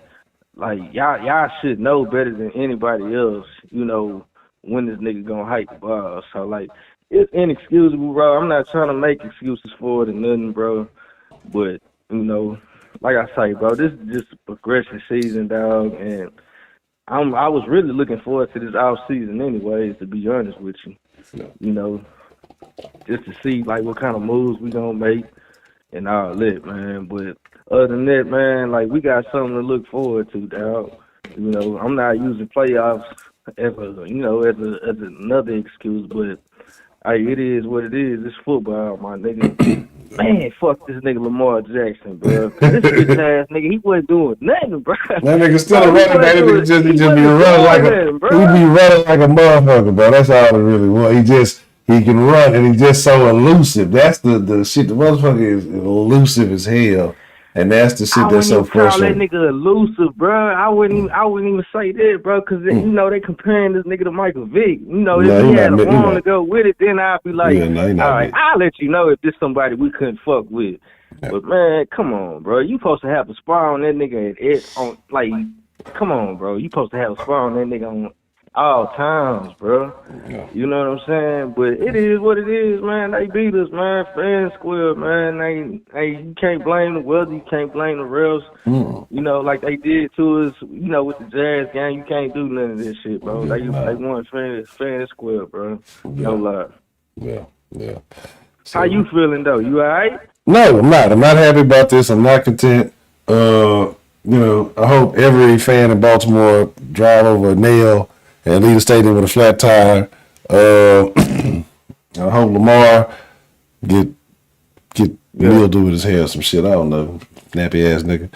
It is what it is, man. You know, we gotta take the L. It is, you know, again, you know, it's a building block. So you kind of know, you set a standard. Like I always said, this was a season house money honcho that we have to, you know where to set the benchmarks for what his team is. So now, you know, okay, hey, look, we got smoked by a team. Really wasn't shit we could do. You know, we know these elements. So now we have to be better prepared going into next year. Okay, what are our strengths? What do we need to be able to come back and compete with? I don't think Lamar is a guy you're going to have to look at for the next few years. Again, I think that his skill set, while it's working, the window is closing. You know what I'm saying? So, but you have to compare him to, you know, the other good quarterbacks in the league that will sustain kind of longer careers, and what we're going to need to bang with them. So, I mean, just let us know that, you know, there's a gap. there's a little bit of a talent gap when we're talking about putting it all together. We didn't put it all. I don't think it's that big. We just didn't put it together tonight. We can't have them nights when we're up and down. Like I say, bro, it was self-inflicted wounds, my nigga. Like, it wasn't nothing that they did spectacular, man. And, we just killed ourselves. We couldn't capitalize off the motherfucking penalties, man. Yeah. That's all it is, man. Like, I feel like we could have played Lamar Miller a little bit more, like, better than what we did, dog. You know what I'm saying? Because it's D'Amico Ryans, bro. Come on, you play defense. And I'm not putting anything on him, but I'm just saying, like, nigga, you should know. I'm thinking we game planning for this shit. You know what I'm saying? Yeah. In the beginning, we did, but it just, it just ain't go our way at the end. You know what I'm saying? Yeah. Like I say, bro, I'm not mad, bro. Like, all the real Texans fans, man, y'all keep y'all head up, my nigga. Because I was mad at this motherfucking team for the past 3 years until they made the right decisions, dog. I ain't never stopped rooting. I ain't never rooted for another team or none of that shit, dog. It's just, I can be mad. I'm entitled to that. You feel me? Yeah. After losing the motherfucking divisional round, 24 points, in the half. Why is it always the number 24? Why is 24 always got to be the number that's involved with some? What the fuck is happening? What in the number 24 is going on in Houston? I don't know, man. I don't know, man. I really don't. Yeah. Man, see you laughing. I'm trying to be mad right now. Yeah, I'm mad. You know what to say. You making jokes and shit. I'm trying to be mad. You got to laugh to hide your pain, man. I'm hurting inside. I'm hurting inside. I'm gonna cry three little tears with a stream over it. I don't want nobody to see it. It do, man. That shit do, man. I ain't gonna lie, bro. Like I say, bro, my brother's Cowboys fan. This nigga walking up in this bitch like they just wasn't home before us or some shit. You know what I'm saying? Yeah. Like, and he owed me money type shit. You feel me? He talking shit, but it's all good at the end of the day, man. Like, we got something to look forward to, dog. Like I say, bro. I'm gonna tell you like this. Even when I'm gone, I need a Skyline headstone. You feel me? Yeah. Shit, and that's just real talk, bro. I'm not mad at all, my nigga. Now, if this was the same shit that they've been keeping up for the past 3 years, my response would be a little different, bro. Yeah. But I'm not mad, bro. Yeah. Come on, dog. We got a rookie coach and a rookie QB. Damn near a whole rookie team, my nigga. Yeah. Come on, bro. Yeah. Come on, what that tell you right there? Yeah. If we make the right moves in the off season, dog, nigga, we gonna be back. Yeah, and that's the thing. You know what I'm saying? Nigga, you think? Come on, bro. You with think youth and experience. The playoffs? Yeah.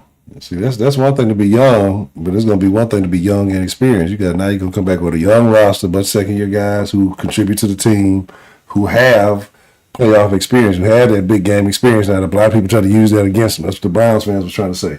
Okay, cool. Now that's not a merit anymore. Now you got youth, you got veteran leadership, you got coaches who kind of been there. Whether Slovak will be there next year, we can have a conversation about the consistency in the offense. It may be an improvement if he's gone. It may not. We'll see how that happens. But the talent that you're gonna be able to add, again, because you got money, you got a little bit of draft capital. We got guys who don't want to come to Houston and play with CJ. So shit. Well, let me ask you something, bro. Yeah, do you care? Do you really care if Slowick was to be out next year? No, not at all.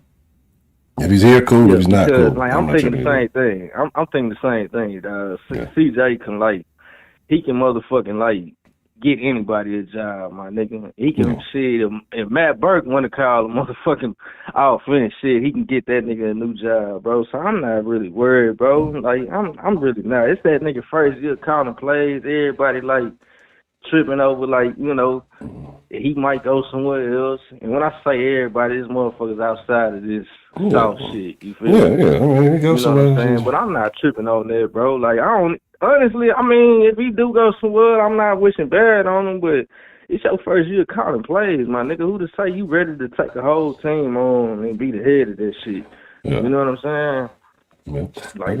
We just got had that kind of quarterback to, to make you seem like you more than what you are. You feel what I'm saying? Yeah, it is what it is. But I'm not mad, bro. Like, I'm really not, bro. I'm not doing no tripping at all, my nigga. Yeah. Of course, a nigga want to succeed in the playoffs. Who don't? Shit, if you in the playoffs, of course you want to win the Super Bowl. But It is what it is, Yeah, bro. we got to. Niggas gonna be scared next year, though. Yeah, but that shit just shows, shine the light on the chinks in the armor, and that's all that matter. But it's DLTD, man. I'm gonna take a couple more calls, but I do appreciate you calling in and spilling your sauce with me, man. And let me know how you feeling about these Texans this evening, man. So it'll be all right. We'll bounce back soon enough, right? Man, don't cry in the car. Nah, Nigga, I'm gonna go cry in the car, man. I'm gonna go eat me some I'm gonna eat me a wrap and some wings and just cry about it. I'm gonna go play Starfield and just cry. I ain't gonna let nobody hear me. I'm gonna be in the headphone and mute my shit. But that's a bit, man. It's all good, man. But once again, bro, even when I'm gone, I need a Skyline headstone, my nigga. Straight up, lifetime, bro. For sure. Yeah, I already know. Man, I'm out this motherfucker, bro. All right, TD, man. Appreciate you calling in, bro. You got it, bro. Already. So, man, it's a rough one. It's a tough one. It's a situation where this is not ideal. It's not the ideal outcome we had or wanted. So I'll probably take one or two more calls. Cause I ain't gonna lie, y'all, I'm a little bit tired. I've been up early. I didn't halfway sleep properly. It was up and down. Like woke up. I was very excited. I was very excited. Look, this is like I said, it's like when you ready for your first day of school, Texas fans excited in the motherfucker. Then you find out you got a bunch of hoe ass classes with a bunch of bitch ass niggas, boy. That's what the fuck this shit felt like. He come in, how was your first? It was shit, mom. They was shit. Oh man. What's the motherfucking deal, man? Who got called into the South Line this evening? Oh, hell, honcho, it's Miss DJ motherfucking Rocky B. Okay. DJ Rocky B. Every last person. How you doing, DJ Rocky B? I'm good, baby. Hey, honcho, I just wanted to tell you excellent job for the last 5 years, baby. Amazing coverage on the Texans. For the last 5 years, I've been listening to you and watching you guys. I love what you guys are doing. About this game, very disappointed. I'm a football coach, female football coach, huge Texans and Oilers fan from back in the day. And so I back up my shit, okay? I talk a lot of trash, and definitely very proud of these boys. We have a bright future ahead of us. CJ is an asset to this team. Today's game was a reflection on everybody around him. Very undisciplined, very just deer in the headlights bullshit. And this is coming from a female, you know what I'm saying? And I'm pissed off right now. I got my Bud Light, baby. I'm putting it down, shit. You know what I'm saying? In the nose. Yeah. And so, yeah, man, I mean, what's that? Yeah, the nose, baby. Yeah. So, very, very upset about this shit. But, Ravens fans, I see a lot of Ravens fans in the chat. And basically, I'm just going to call y'all mugs out because in here, you won. Remember, you won the game. The only thing you should be doing in the chat is just saying, hey, man, sorry for the loss, good game. But y'all ain't got no damn class, so that's why you up in there talking crap. Yeah, we talk crap. The problem is that we back our team just like you do, but we bow out gracefully. We take a loss. We take the L with grace, baby. You know what I'm saying? Yeah. I ain't taking no L with no grace. Would you agree with that? I would say most Texan fans do. I probably am a poor example of a Texas fan. I bow out. I'm a dirty sport sometimes, not all the time, maybe 50-50. But a game like this, I'd probably be in a poor sport because I really wanted to win this one. I wanted to see the Texans cross. I did too. Cross it to something we ain't been to yet. I definitely did too, man. I wanted to whip that ass. Shit, what you talking? Yeah. So I'm a little sour about this, and I'm not gonna lie. Yeah. Yeah, no, it's definitely a painful loss, but we have a lot to look forward to. I think we need to do something about our secondary. Stingley's ass pissed me off. He got caught flat-footed a couple of times. You know what I'm saying? Yeah.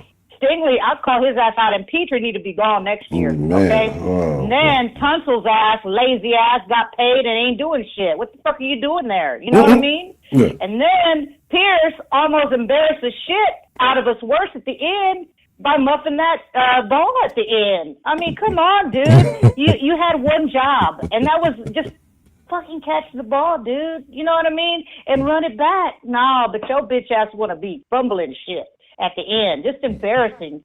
But at the same time, I'm very proud of our boys, dude. Yeah, I'm very, very proud of our boys. We should all be very encouraged for next season. I will let you know that I'm on another platform, and I tell everybody to come and watch you because I love everything that you're doing about the Texans. That's all I do. I do football. That's all I can take because you see how angry I am right now. That's not good for my health. I understand. You know what I mean? I definitely understand. So, definitely Ravens fans that are in the chat, all you guys should be doing up in the chat is saying, good game. That's it. And walk away, dude. Yeah, we talked all this crap, but it's called hype.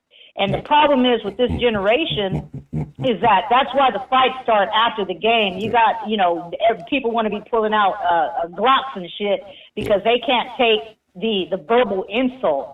So y'all need to get it together, man. And this is from Coach DJ motherfucking Rocky B, straight up. From the north side, from the hood. I'm calling in, letting y'all boys know that the women can do it just as good as you. I played it. I coached it. Man, get it together. Get it to freaking together. Go on and win the next game. We see if you win the next game, Ravens fans. But come up in here and say, good game. That's it. And get the fuck out. I love you, Honcho. I really appreciate the love. Love you too, Miss DJ Rocky B. I thank you for calling in and chopping it up. Hey, man. Great job. Great job. Love you, Honcho. Appreciate it. Thank you. Go Texans. Absolutely. All right. Yes, Bye-bye. Bye-bye. Shout out to DJ Rocky B from the North. Hey, look, you know what I'm saying? That's what I love. I love the city. I love Sauce Nation. I appreciate each and every one of y'all, man. Because, again, it's nothing like, I don't know, Baltimore, y'all probably got your slangs. And then shout out to my boy who called in. Y'all got the twos and the U's. Y'all got your little accents. You know what I'm saying? I know how y'all do. I peep it. I get it. But ain't nothing like H-Town, baby. We got a lot of weird out-of-towners coming out and trying to fuck it all up. But, you know what I'm saying? Oh, man. So, it is what it is. It is what it is. Oh, yeah, the GOAT, Trevor, how you gonna come? You like, how you, we were just talking about the Cowboys fans. You a Jags fan. You ain't even get to the play. How you talking about anybody, the GOAT, Trevor? You a Jags fan. Get out of here. You had it in your hands and dropped it. You fumbled all the bags. What's the motherfucking deal, man? We got called into the South Line this evening. What's good, Honcho? It's Chopper Slim.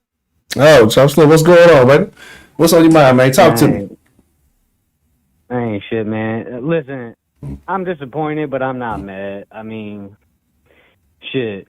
Last time I called, it was the Chiefs debacle, and I told myself, listen, if we win a playoff game, I'm gonna call in because I rock with y'all all the time. I don't know what happened to you, but I'm so happy that you back, bro, and I just appreciate you. I'm so disappointed, bro, but you know what? Like I said, I can't really be mad. We were the worst team for what? Not the worst, but one of the worst for 3 years. And then we come back in 1 year, we sign a rookie QB, a rookie defensive lineman, and a rookie head coach, and we make it this far. So, you know what? The problem with today was it was boys against men, and that's just how it showed up. We were the rookies against experienced players. Yeah. That's a good one. And I think too, it was a lot of stuff going on. And like I said, the Texans just didn't on all phases of the game. We just did not show up, But still, man, just taking a look at it. What were the two worst aspects of the game today, from your perspective? I know the exact two, bro. The first one will be the field goal, but also me and my dad, we were watching the game. I'll touch on both. The first one was the field goal. I can't really blame Kaimi because he's a great field goal kicker, but with the weather, I mean, you're facing Justin Tucker, the best field goal kicker, they say in history. Yeah. He's going to make those, but Kaimi kind of fumbles when it comes down to the big kicks. from my perspective. Yeah. But the other one, the one thing, bro, why did we not abandon the snap count? Because it was just hurting us. Yeah. Through the first half of the game, bro. Yeah. The snap count was not it was not confusing them. It was helping them. Yeah. So just abandon the snap count because we were getting. I mean, Laramie Tunsil, he's the best left tackle in the game, but I mean, dude, all year, like, bro, I don't know, like, he need a microphone in his helmet or something because he don't know. This shit is crazy, but I mean, so it was the field goal and the snap count. That's what killed us. And then, I don't know what happened in the second half. I thought we had all the momentum. But even though when Kaimi missed that field goal, we still got those 2 sacks at the end of the first half. And I was like, all right, so we still got the momentum. But that shit just fell off as soon as the second half started. So, I mean, shit, like I said a couple of times, I'm disappointed, but I can't be mad at these boys, bro. Yeah. And that's what it is, Again, I think if the expectation would have been higher all along, okay. But now I think you have a season like this next year after this, you're a little more disciplined. Now you're starting to kind of, hey, what's going on? You don't want to sit stagnant. But we set a benchmark, and I'm okay with the benchmark that we set, especially like I said with all the rookies, a rookie coach, rookie OC, rookie defensive lineman. There's a lot of fresh faces in the positions that they're in, and still to be able to make a little bit of noise in the league and win the fucking division, you can't complain about that, But there's some clear separation from where we are right now and where we need to be if we want to talk about a Lombardi. But the thing about that separation, it's funny because it's not necessarily talent, it's the discipline. And I would say not even the coaches so much, play calling more so, but the discipline and the play calling. I think you can tighten up on those 2 things. Everything else is there. Guys maybe need to catch balls too, but that's another conversation as well. Exactly, and to touch up on that, to see for everybody that seen the Texans play this year, bro, with D'Amico Ryans, like the connection that he has with these players. Like, he's young, just like them. He's not old at all, bro, so he connects with them. Yeah. And to see a coach running down the sideline and going crazy for, like, a pick six or anything like that, bro, these players, these free agents, they're going to see that. They're going to be like, oh, shit, I want to play for this dude. Yeah. So even though fuck, bro, I'm disappointed, but, I mean, we're going to get good players. Players are going to want to play for us moving forward. Yeah. And we're only going to get better. And to do this in 1 year, bro, Jacksonville's trash. Trevor Lawrence sucks. Whatever the fuck his name is, Jag or whatever the fuck. Fuck him. The Titans, Will Levis ain't gonna do it. And the Colts, the Colts might be the only one, bro. But we beat them. So yeah. We got Colts. They do AR-15. Look, AR-12, not 15. We got to talk about another conversation. But I think the Colts are gonna be an interesting matchup. It'll be a good game for the foreseeable future between the Texans and the Colts. So I'm looking forward to that. But with this free agency coming up, bro, players are going to want to play for us. We're going to take a huge jump. You thought this jump from this past one off season, from Ashton O'Brien destroying our fucking franchise, and D'Amico Ryans turned it around in 1 fucking year, bro? Imagine what we're going to do next year, bro. We'll be back. Don't even worry about it. Yeah, no worries whatsoever. Like I say, the talent that was going to come, we know the holes that need to be fixed. I'm more excited for the future than I am frustrated about the present right now. So, good things. Exactly, bro. You can hang your head, but, bro, you can't be mad at these boys, bro. You can't be mad. Yeah, we'll see him again. And CJ's team, we'll see him several times. And of course, and he's gonna win more than 2 MVPs. So, exactly. There's that. Exactly. That's a bit, man. Okay, well, Mr. Chopper still, man, like I said, it has been a minute. And 1, it's good to hear from you. Know you're doing all right, sir, first and foremost. But 2, I'm definitely glad you called in and spilled some sauce with me this evening, sir. So it's definitely good to hear from you. Of course, man. I will continue to do that, bro. I've been riding. I know you see me in the chat. I had my name changed. just want you to know I've been rocking with y'all this whole time since you came back. So already. Well, and I I appreciate appreciate y'all. I appreciate the roundtable, everybody. I listen to everybody's podcast, every single one of y'all, all the time. And I hope y'all continue it through the off season because I live for this shit. Oh yeah, man, we're gonna turn up for the off season. We got some plans for the off season to make it a real entertaining conversation. So I'm looking forward to that either way, no matter how it goes. So definitely appreciate that. And I know the round appreciates that too, man. Definitely, thank you, sir. All right, definitely, man. I appreciate you, man. All right, well, shout out to Chopper Slim, man. I appreciate you calling in this evening, sir. All right, man. Thank you. All right, you sir, have a good one. All right, you too. Good stuff. It's definitely been a minute since I talked to my boy Chopper Slim, man. It hasn't been. Oh my god! And the crazy thing, oh my gosh! Can't see it doesn't seem like it was that long ago, but it's been that long. It's been. Y'all don't understand. Maybe you do, maybe you don't, but y'all don't understand. This is just that drought, And you say, "I was only a couple of no." It felt like ancient times. It felt like it's been forever, right? And you're watching the Jags of all teams have success. It makes you want to throw up in your mouth a little bit. So yeah, it's a wild deal. Here is the deal, right? Okay, hold on. Let me see. Hold on.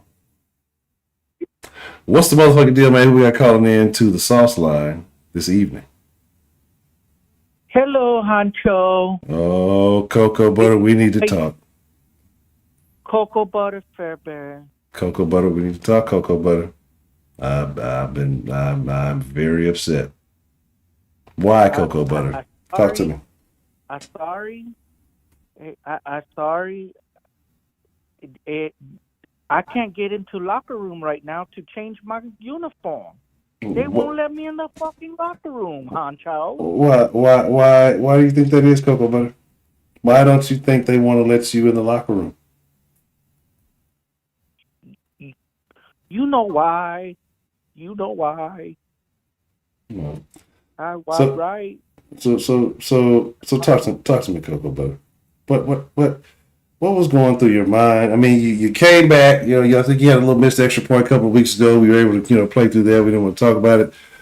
What happened, man? And it's not all your fault, Cocoa Butter. So we're not blaming you, but it's not my fault. It was an important moment. It was a very important moment. So tell me what happened. When right before I line up to kick, Mm-hmm. I look at Raven's sideline, Mm-hmm. and I thought I saw Whoopi Goldberg. Whoopi Goldberg, Sister Act, Whoopi Goldberg. I'm a fan.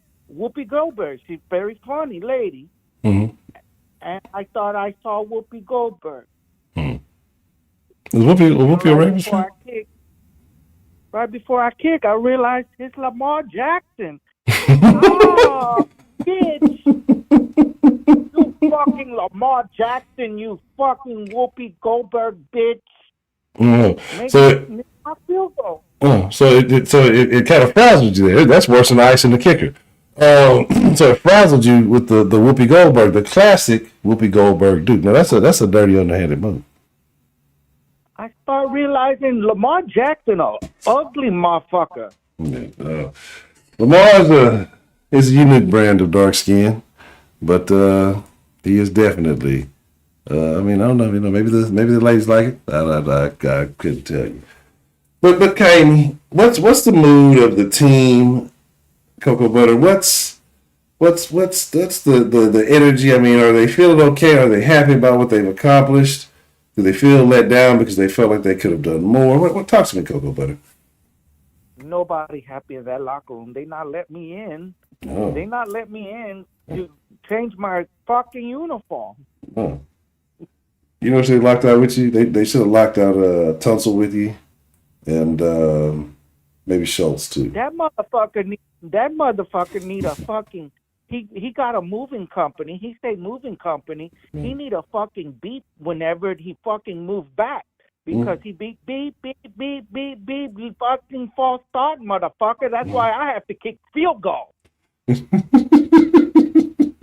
because he's false start motherfucker. So His he's making your name job need not hard. be LP, it needs to be FS, false start motherfucker. So you feel like he's making your job more difficult than it needs to be, Cocoa Butter. So if it wasn't for him false starting, we wouldn't be having that conversation about. I only care because he false start. Him and fucking other guys, fuck, fire, damn it. This would be brain fart, but goddamn false start brain farts. Yeah, man, it was tough game, Coco. But I mean, so where do we go from here? First, we got to find somebody to get you in the locker room. But while you're waiting on that, where do we go from here, Coco? But like, what is it like? Because you're a consistent kicker, right? You're pretty consistent, one of the more accurate kickers in the league. But when it comes down to the big kicks, the important kicks, sometimes it seems like that's where you waver a little bit. I mean, is this who you are, or I mean, is this something that can be worked on? I mean, what do you say for us? I need to bring traveling masseuse that big booty ghetto girl traveling masseuse, because over here in Baltimore it's only crackhead masseuse. Oh, you don't want those. That might not be a massage. Wrong. She rubbed my shit too long, honcho. That may be a friction burn, or that could be something you need to see a doctor about. You might want to check that out if you're getting unlicensed massages in the back alleys of Baltimore. You got to be very careful. Honcho, what's up, man? What's going on, Ricky D, man? But how are you feeling, Ricky D? Was it a tough loss? Is it a bright future? Talk to me, man. How are you feeling this evening after that? So this morning, it's funny because this morning, I wake up, 5 o'clock in the morning, and I was like, fuck, it's game day. This could be the day. It's too much now. You have to understand something, Honcho. With me and my family, man, we rooted for that other team, the Oilers before all this. So the last time that we got, it's been 45 years since the last time one of our teams made it into the AFC Championship. And I was thinking to myself, man, am I going to get a chance to watch an AFC Championship game with my son and my dad and my brother and everything? And I was just like my wife, my kids, man. And I was just like, man, that would be a complete awesome thing to do. And I was hoping for that. Like I even, was telling my son, like, man, I hope we make it into the AFC Championship game, because that's really what I want to do. Is I want to see this with y'all, because people don't realize, man, like this stuff comes, and I mean, as you go further, the losses hurt more, but just to know that, man, we're right here. We have that chance to make, that next week we could have been like thinking, man, there's a possible chance of a Super Bowl. Yeah. But I did start to at the end of the game, I started to realize, like, at first I wanted to get kind of mad and be like, man, this is bullshit, whatever. And I stopped for a second to realize that 3 years ago, we were playing with a very talented quarterback and still had a shitty season. After that, we had subpar play at quarterback and had horrible seasons. And this now is a much better feeling than it was, because, let's just be real. Right now, last year we were talking about, how we screwed up by not getting the first pick and all these things. And remember we were talking about tanking and stuff. Like Yeah. there was no tank talk at all. Yeah. The only tank talk that was there was this receiver that was driving defenses crazy this year. Yeah. You know, and I quickly reminded myself we are no longer rebuilding; we are now reloading. Yeah. And that's definitely something that just made me think about it. I'm pretty sure the Ravens. I don't know. Maybe Lamar Jackson gets busted with cocaine or something. I don't know. I don't know. Anyhow, but let me say this too, and this is something too, because Ravens came. You know what, man? No hate to the Ravens squad that was out here. That they came out and they talked their shit too, man, and that was great. And you know what, dude? When we go back and we look at it, it was the Ravens, the Chiefs, the Bills, and the Texans still standing in the AFC, man. And that honestly, ask yourself over the last few years, those are the three teams that have been at the top of the conference, man, and we were right there with them, and that was a good feeling because, man, 3 years ago, 2 years ago, last year, we never would have thought we were sitting there swinging with these guys, man. And now we know the bar that we got to be at. And I kind of feel like now we have a quarterback and a defensive end and a head coach that have now tasted blood, and now they're going to be ready for more. You know what I mean? Like they're going to be ready to go get it again. Let's also say this too. The front office, or just the staff in general, is even better too, because we have a coach and a general manager that are on the same wavelength now.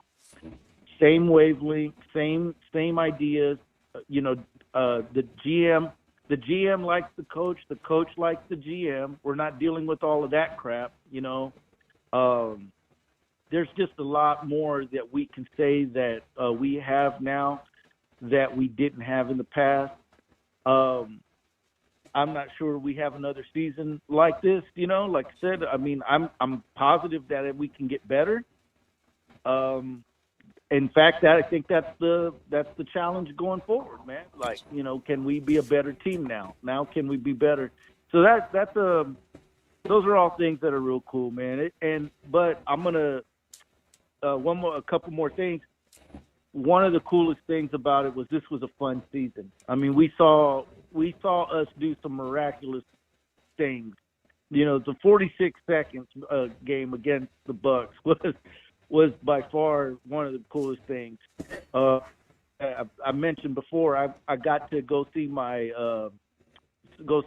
CJ and everybody play against the Broncos with my son, and sitting there and rooting with him, and being there with that last second interception, that was all fun stuff to do, man. And I thought it was also great. The season was also great, man, because again, Sauce was back, man. Sauce was back in full force. And I think right now what I want everybody to hear me when I say this, and I think everybody will agree, because I know some of y'all are new, but this is the best right here. This part right here, this is the best part about Sauce, because when you're frustrated, and we've had those frustrating years before. When you're frustrated, you want to talk your shit. I think even at my house, everybody appreciates that, because they're not hearing me blow up and scream. Because I can actually wait and have a place to go stay it at, but not only that, but see other fans that feel the same way as me. I'm lonely over here in Austin, man. There's not very many of us, and so it's this is the best part of it as well too, man. And to bring back all the characters and and all that stuff. I want to call in it. What a great thing, man. It's not even about the losing so much as it is about the about the season's just over, man. Like we're like, you know, I didn't want this, not this season. I didn't want it to end, man. This was a cool season, man, and yeah, I just I'll give me a couple days. I'll start working on the draft, man. I mean, that's it. What's cool is where we drafting at. You know, they all thought we were going to draft number 1 and that we gave the number 1 pick away this coming draft. We're drafting 23 and we're looking pretty solid, man. Yeah, definitely agree. I say we're in a good spot, man. You know, we just got to take the good with the bad. It's a little, just it's kind of not what we would have liked. It's not. It just we got handed to us in a very ugly way. But you know, the future's bright. It's more upside than what we've had to deal with the last few years. So I'm not. I'm ready for the journey at this point. I'm curious to see going forward what free agent from the Baltimore Ravens want to come and join the new dynasty. Oh yeah, Houston. Might be Zay. You know, like shit. I want somebody actually gonna throw me the ball. You know, I want to run the ball all the time. I want to catch passes. You know what I'm saying? I like catching passes. You can find me a guy who's a real quarterback. So you know, who knows? Right. It could be any of those receivers. Might be Mark Andrews. Shit. If Dalton Schultz don't get consistent. Seriously, what players from there? What players from the Browns? What players from Kansas City? What players from from the Buffalo Bills? You know, what players from the Niners? Yeah. I mean, we're still going to get all of that going, man. I mean, there's still guys from those teams that want to come over here now. Yeah. And you gotta assume that free agency for us this year is going to be a little different. I don't know if we'll be like big time players in free agency to get a whole bunch of free agents. I think maybe we get 1 or 2, and then we sign the big long laundry list of guys that we got. We re-sign them, and like I said, man, it's not a rebuilding thing no more. I think it's a reloading thing, and that's that got to tell you that, man. You know, that's the part that feels best about it. It's only 6 more months away, man. Yeah. Till we get to find the bullets again. Oh man, it can't get here fast enough. Because I feel like with the year that this gonna be along the way, we definitely gonna need some football back in our lives soon. Yeah, absolutely. I got a quick question, Honcho. Yes, sir. Talk to me. And for this, I'll hang up. But in my opinion, in Houston sports history, especially football, there's only been 2 really great coaches.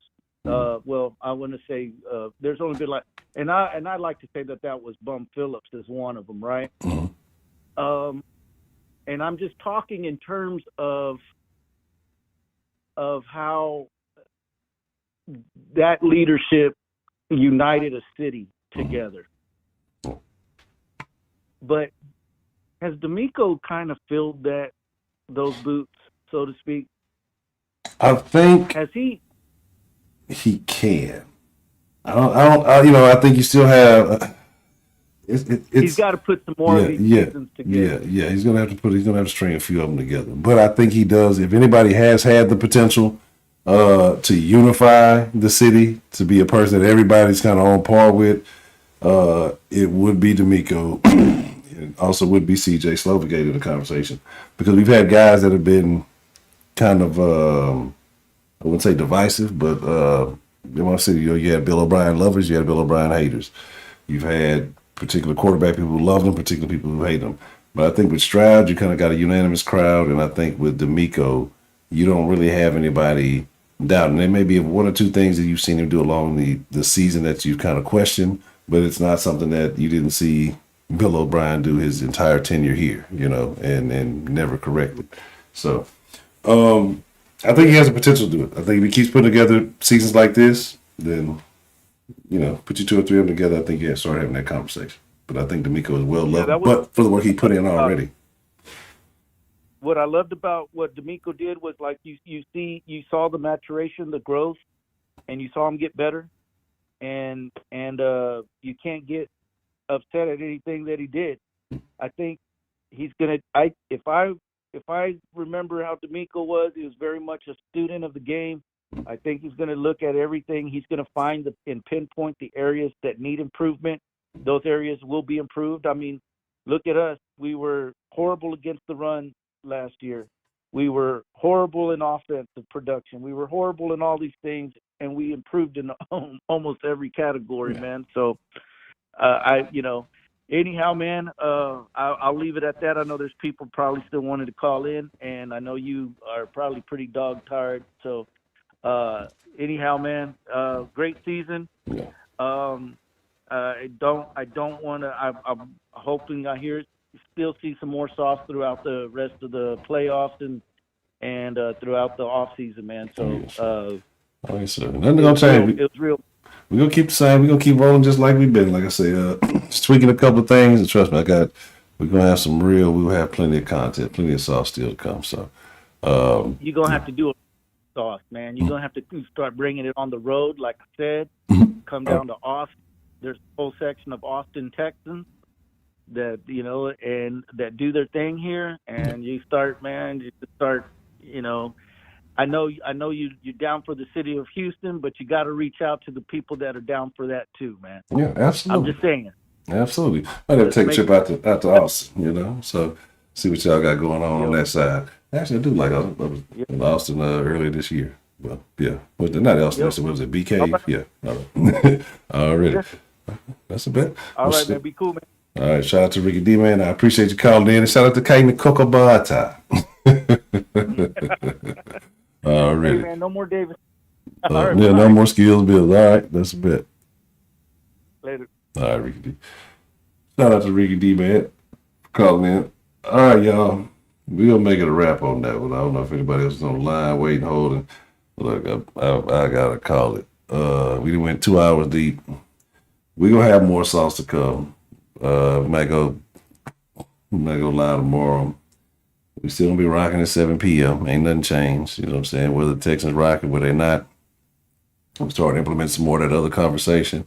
Now, you were saying you was on the toilet, you was on this thing. You said here. Again, what do I always say about? Don't I always say, bro, I was going to call in on color people? No.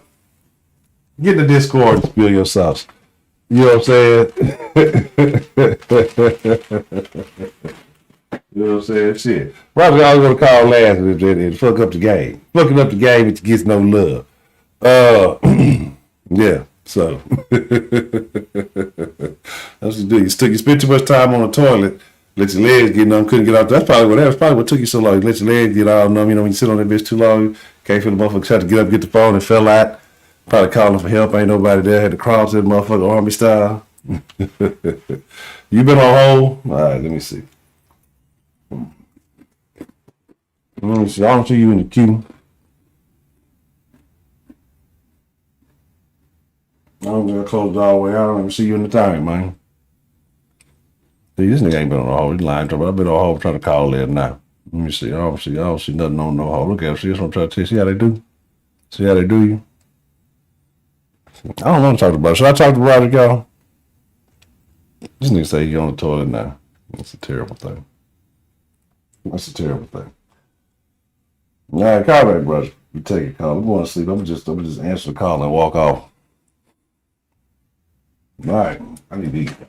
All right, I'm disappointed. But what's the motherfucking deal, man? We got calling in to the South line this evening. So, honcho, you hear the echo? Yeah, I hear the echo, and I'm unhappy that I hear the echo. I'm offended. Well, I was disgusted. I was disappointed at the Texans loss. Now I'm disgusted and disappointed at this call. Well, it's only fitting that I called in from the toilet tonight because that is the way that our night pretty much went. But it's all gravity, though, honcho. I just want to touch on the game. There's a couple of points. Okay. I mean, I heard some of the other callers, and shout out to the Baltimore fans that called in. I mean, even the ones that called in the other night, whatnot, man. Y'all seem pretty real, man. There's some other ones out there that's some real frauds, man. But I can't call y'all frauds. Y'all been real, man. I did hear another Baltimore podcast earlier today before the game that brought up a pretty good point about the cold weather teams being the teams that mostly going deeper into the playoffs and whatnot over the dome teams.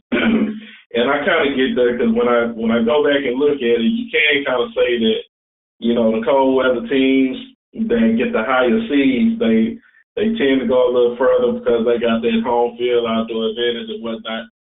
That being said, I think that going forward for the Texans, we have to strive to at least get that number 2 seed and go for that number 1 seed most years so that the road to the playoffs can come through Houston. I do believe that is a big thing, and I think that we on our way. I don't think there's a whole heck of a lot of rebuilding or other pieces that we have to add, but I think tonight some of the rookie issues kind of got to us. Rookie head coach, rookie play caller, rookie quarterback. I saw some times where CJ was a little bit too quick on the draw. A couple of times where he got out the pocket a little too quick when the blitz was coming instead of standing in there. And, I mean, I know you got bullets flying at you, and he didn't take a sack tonight or nothing like that. But, I mean, he missed a couple of throws and whatnot, but I'm not going to keep that all on him because we did have some drop passes, some miscalculated play calls at wrong times that didn't sustain drives. And I thought that coming out of the second half, D'Amico should have kept that same energy up that he left in the first half with the defense and bringing that heat on Lamar. And we didn't do that. So they were able to come out the first drive and really punch us in the mouth. Because I really thought we had a chance when it was 10-10 and our defense was really bringing it. But, of course, if your defense is on the field all day, they're going to wear out. They're going to start giving up chunk plays and big yardage and making mental mistakes because they don't have their time on the sideline while the offense is driving down the field to get that coaching up that they need. It's almost like when they go right on the sideline, they right back on the field, and they're not getting that extra little bit of looking at the iPads, you know, getting those adjustments made that they need to make, and of course rest and warming up a little bit on the sideline. So I think that's mostly what killed us outside of setting the record for penalties in a playoff game for our franchise, which didn't help our offense out none at all. CJ playing behind the sticks all day wasn't going to be a good day for him. So, but yeah, I think we still got a good solid squad going forward. I don't think that we need to go out there and spend all of that cap money that we got on just bringing in dudes and we end up like the Rams did or, the Jaguars did when they went out there and spent all that money, couldn't take it all away, and now you got all these contracts you got to deal with. Now you end up in a rebuilding situation again. So I think Nick got to be smart with that money and spread it out right. Don't spend it all just as you got.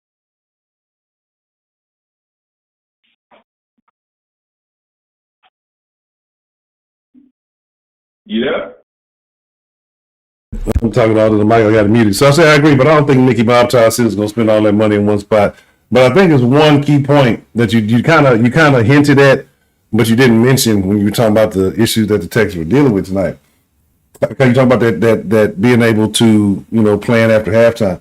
So what happened that a lot of people don't realize in this Texas game is at halftime, Broderick brought his ass back in the Discord, all jovial, happy, and excited, while Texas had a damn game and they ain't do shit. After he came in talking about I'm feeling good about the Texas round, Broderick is the reason why the Texans lost the damn game. He want to call in here from the bathroom talking about they stunk up. You stunk it up for the Texans. You caused this situation. That's why they couldn't do nothing at halftime because of Broderick. So blame Brody.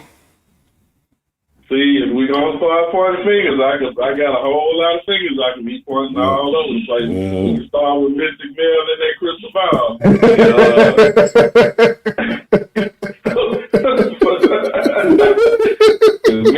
Mystic Mill came in and called out the Discord, which I wasn't disagreeing with him too much on that's why I stay out the Discord during the game, man. Because, sometimes they can kind of you know, when you in the game and you watch it, man, you like to keep your positivity, man. I'm over here getting mad at my little girl talking about, Daddy, what if we lose? I'm like, what? Ain't no what else. You know. So, you know, I like to keep that optimism going during the game and everything. But if it's anybody to blame, I blame your dark energy and the Mystic Bob. Oh wow, terrible. Yeah, I had to throw that in there. I see that. So we just gonna pass the blame buck around. I blame Broderick blaming Mystic Mel. You know, I'm sure Mystic Mel got somebody he can point the finger at. There's just gonna be a round table of finger pointing. Everybody so yeah, I mean, it is what it is, whether you with the superstitions or the investigations. It just ultimately didn't plan out the way that we hoped, and probably ultimately not the way that the Texans hoped. And what it was the Jacoby Juju, really. Another nigga from Louisiana shit, you know, they be doing all the stuff. He probably had an old Texas player he used to play with, probably took their draws and put it in the yard or something. I don't know what the hell, whatever kind of weird shit they be on. He did something to put some bad luck on us. Hating ass nigga. Yeah, that nigga's a hater. You know what I'm saying? That's all that shit is. Yeah, you know, all that could be so, man. But I'm of the mindset that I'm really upset that we did lose. But at the same time, I would be absolutely hurt if we would have lost this game by 1 to 3 points. Oh yeah. You know, I would be hurt if we lost this game in a close one, because I didn't expect us to lose like at all. Yeah. Because the expectations changed during the season. Like, you know, we were saying early in the season, we were thinking, well, you know, we're not supposed to win many games at all, but when we saw we have the potential and the coaching staff is doing a good job putting the pieces together that we have, even though we had so many injuries, we were able to still sustain and still win some games. We didn't take care of business and win some of those games that we should have won. You know, but I think that we'll get better at that, and D'Amico will get better at getting his team ready for playing teams like the Panthers and the Jets and the Falcons, teams we shouldn't be losing to.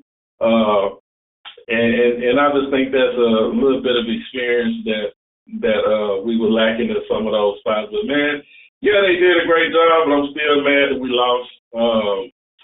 And I do think that we got a bright future, but man, we had an opportunity right here, man. We gave up a golden opportunity, because I truly believe that had we won this game, man, we would have took it all the way, bro.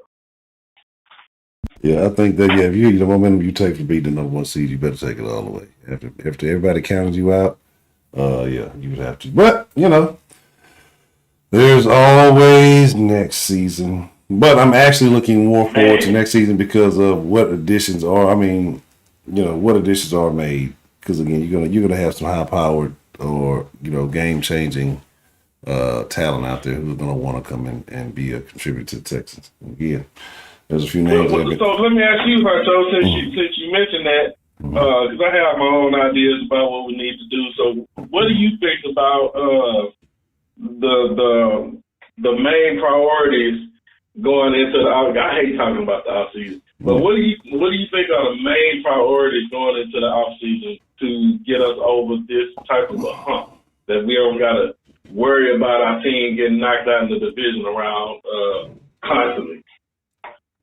Man, I'm gonna be honest. The way I'm feeling tonight, I want more weapons. We need more weapons. And I know you got Tank coming back, and we kind of mentioned and I got questions about Schultz. I don't know if we entertain Schultz, because Schultz is almost on some Kaimi shit with his catches. When the big catch come in, he'll make that up. He'll make up for it later. That should be kind of pissing me off. He's dropped some key passes. He's dropped some key wide open passes over the last 3 weeks. That's been a concern, especially today, man. And even last week, in that game when he dropped that wide open pass, bro. I think he also did it in the Colts game, man. So yeah, he makes a great number 2. Me personally, I agree with you that we need more weapons. I just don't think that we need to pay a lot of money to one weapon. Yeah. I would say we need a complement of receivers, kind of like what Green Bay got. You know, a whole, you know, give me 4 or 5 good receivers that I can spread the ball out to, that I can trust, that can run routes well, that can get open, versus give me, you know, a high-paid number 1, a good number 2, and a good number 3. Give me some guys, because, you know, with all the injuries we dealt with, man, last thing we want to run out of is weapons. Look what Patrick Mahomes dealing with right now. Mm-hmm. And that's kind of the situation. I mean, I think he's going to lose tomorrow, man, because he really has no weapons. Yeah. And Kelsey's fat and worried about Taylor Swift or whoever she is. Yeah, and that's the thing. And you saw that with I mean, like a lot of little stuff today. You saw drop balls in critical situations. And I think, and again, CJ has been elevating the play of a lot of these guys, but when the pressure got going, you know, some of these guys kind of reverted to who they were. And this is terrible. This is the worst conversation ever. But so, and that's kind of the thing. And I know there's been a lot of talk about some big name running back possibilities out there. And I'm not gonna lie, I have almost gotten interested in entertaining it, because I mean it would be nice, but the shelf life of running backs is what concerns me. And spending, like you said, spending money on that type. That's what concerns me about, you know, entertaining the Saquons and, you know, I think somebody else they mentioned out there. Would it be a nice asset to have if the numbers are right? If the numbers are right, it would be very nice to have. And I think then you got, you know, you kind of want a situation where how you gonna stop it? You don't have to. You can't beat me on. You can't stop me on the air, in the air, or the ground. You just kind of got to pick your poison. But aside from that, I think we should handle the running back situation the same way. It needs to be a solid running back trio. You know what I mean? Not just, you know, one high-paid guy and a couple guys who spend them at times. You know, 3 really good, really decent guys that you can trust to go out there and get you 3 yards and 4 yards and 5 yards. But there's no way in the world that we should go into next year without a run game that can't get us 1 yard when we need it. I don't care if we're on our 30. If we 3rd and 1, we need to be able to get that yard. Period. We need to improve the offensive line. I don't know what these stuff is talking about. We don't, you know, we got the all O-line said, no, the heck we don't. Our interior offensive line is they graded pass protection. So CJ didn't get sacked today. I mean, he did run for his life a little bit, but we got to have bullies in the run game, bro. Yeah. And we ain't got that. We got 4. We got a whole lot of backups that's hurting. All of them, even when they was playing, they still wasn't helping us in the run game. I mean, we got 4 average guys at guard. Let's be real. That's true. And so, I mean, you know, even with guys who are supposed to be back, they may be having to play for their roles. And, you know, just the overall situation with the line, again, keep CJ upright and healthy. Being able to impose the will, because like you mentioned, that's where really all the damage happened today. We got the shit beat out of us in the trenches today. I mean, really in the trenches that we got handled. And that's where it all got up. That's why Lamar was able to run the way he did. You know, and it just, we got the shit beat out of us in the trenches. So yeah, we got some holes. So I mean, getting beat like this exposes a few things. Again, like, you know, it's a lot of stuff people don't notice in victory that they do in defeat. A handy defeat will help you notice quite a bit. So yeah, it's discipline, the flag, the penalties. We're gonna have to have a discussion about whatchamacallit, not tonight, but soon. Tunsil, because I know it's the Tunsil has the Kaimi situation too, right? Excellent, one of the best in the league. You're doing, if not the best, depending on who you're debating.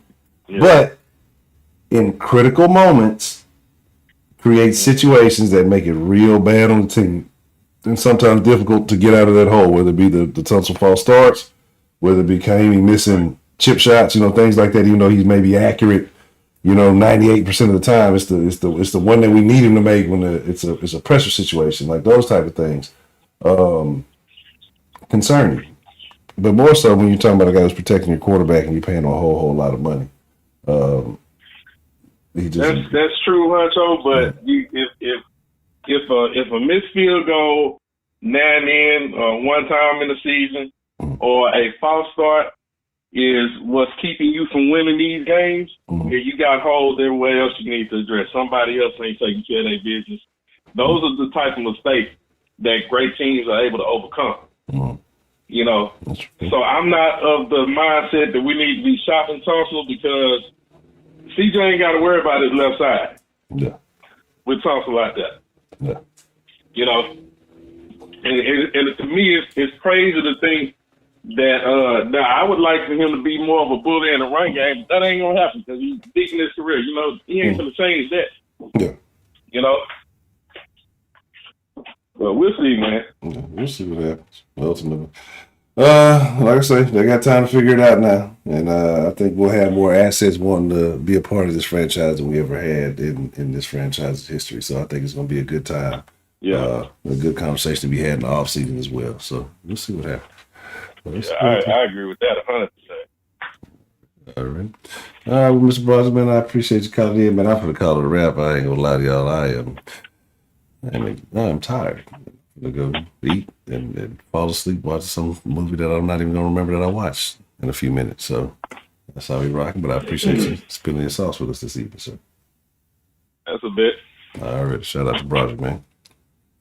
So, all right. Shout out to Sauce Nation. Shout out to all the Raven fans who decided to come to the channel, get their get back. You got it. I can't do nothing about it. I talk my shit. You little buzzards, you little crows can flock around in the chat and talk your shit. I can't do nothing about it. It is what it is. Y'all know me. I ain't finna kick nobody out. I ain't finna block nobody. And just free talk. We go look. If I can spit it, if I can spill it, I got to be able to dig it. I ain't like some of the motherfuckers who go out to block them because they're calling me out on the stuff I said. Look, I said the shit. I don't know if I want to get on Twitter right now. I'm pretty sure that shit is ugly. God, that motherfucker's bookmarking the shit out of shit I was talking about. They was bookmarking the fuck out that shit, boy. I don't need to look at it. That's probably gonna be the most fucking you know what I'm saying? That's probably gonna be the most shit shaking. So that's gonna be funny to see how that go. But with that being said, man, Sauce Nation, I love y'all, man. I fuck with y'all. Shout out to the Texans, hell of a season. We got plenty more to talk about now. We got some real storylines to start digging into as we look forward to the next season. We're gonna start getting some of that Rockets conversation because I just ain't been having time, but I'm starting to make some time now to kind of get some Rockets in my life. Right, do it left, do it right, do it. SDL Titans, appreciate the super sauce, super chat, love, man. Good night to you as well. You know what I'm saying? Good luck next season as well, man. Appreciate that super sauce, super chat, love. Man. It is what it is, man. All of y'all, hey, go ahead, y'all a drink. Texans fans, go ahead, you a smoke or whatever it is, however you get down. Have you a good night. One honcho. Y'all be cool like y'all be cool, but most of all, y'all stay saucy. And the Ravens fans, I hope Lamar stubbed his fucking toe getting in the car tonight, nigga, and got turf toe for the rest of the remaining playoffs. How about that shit? Eat that rate. Goddamn, I'm out.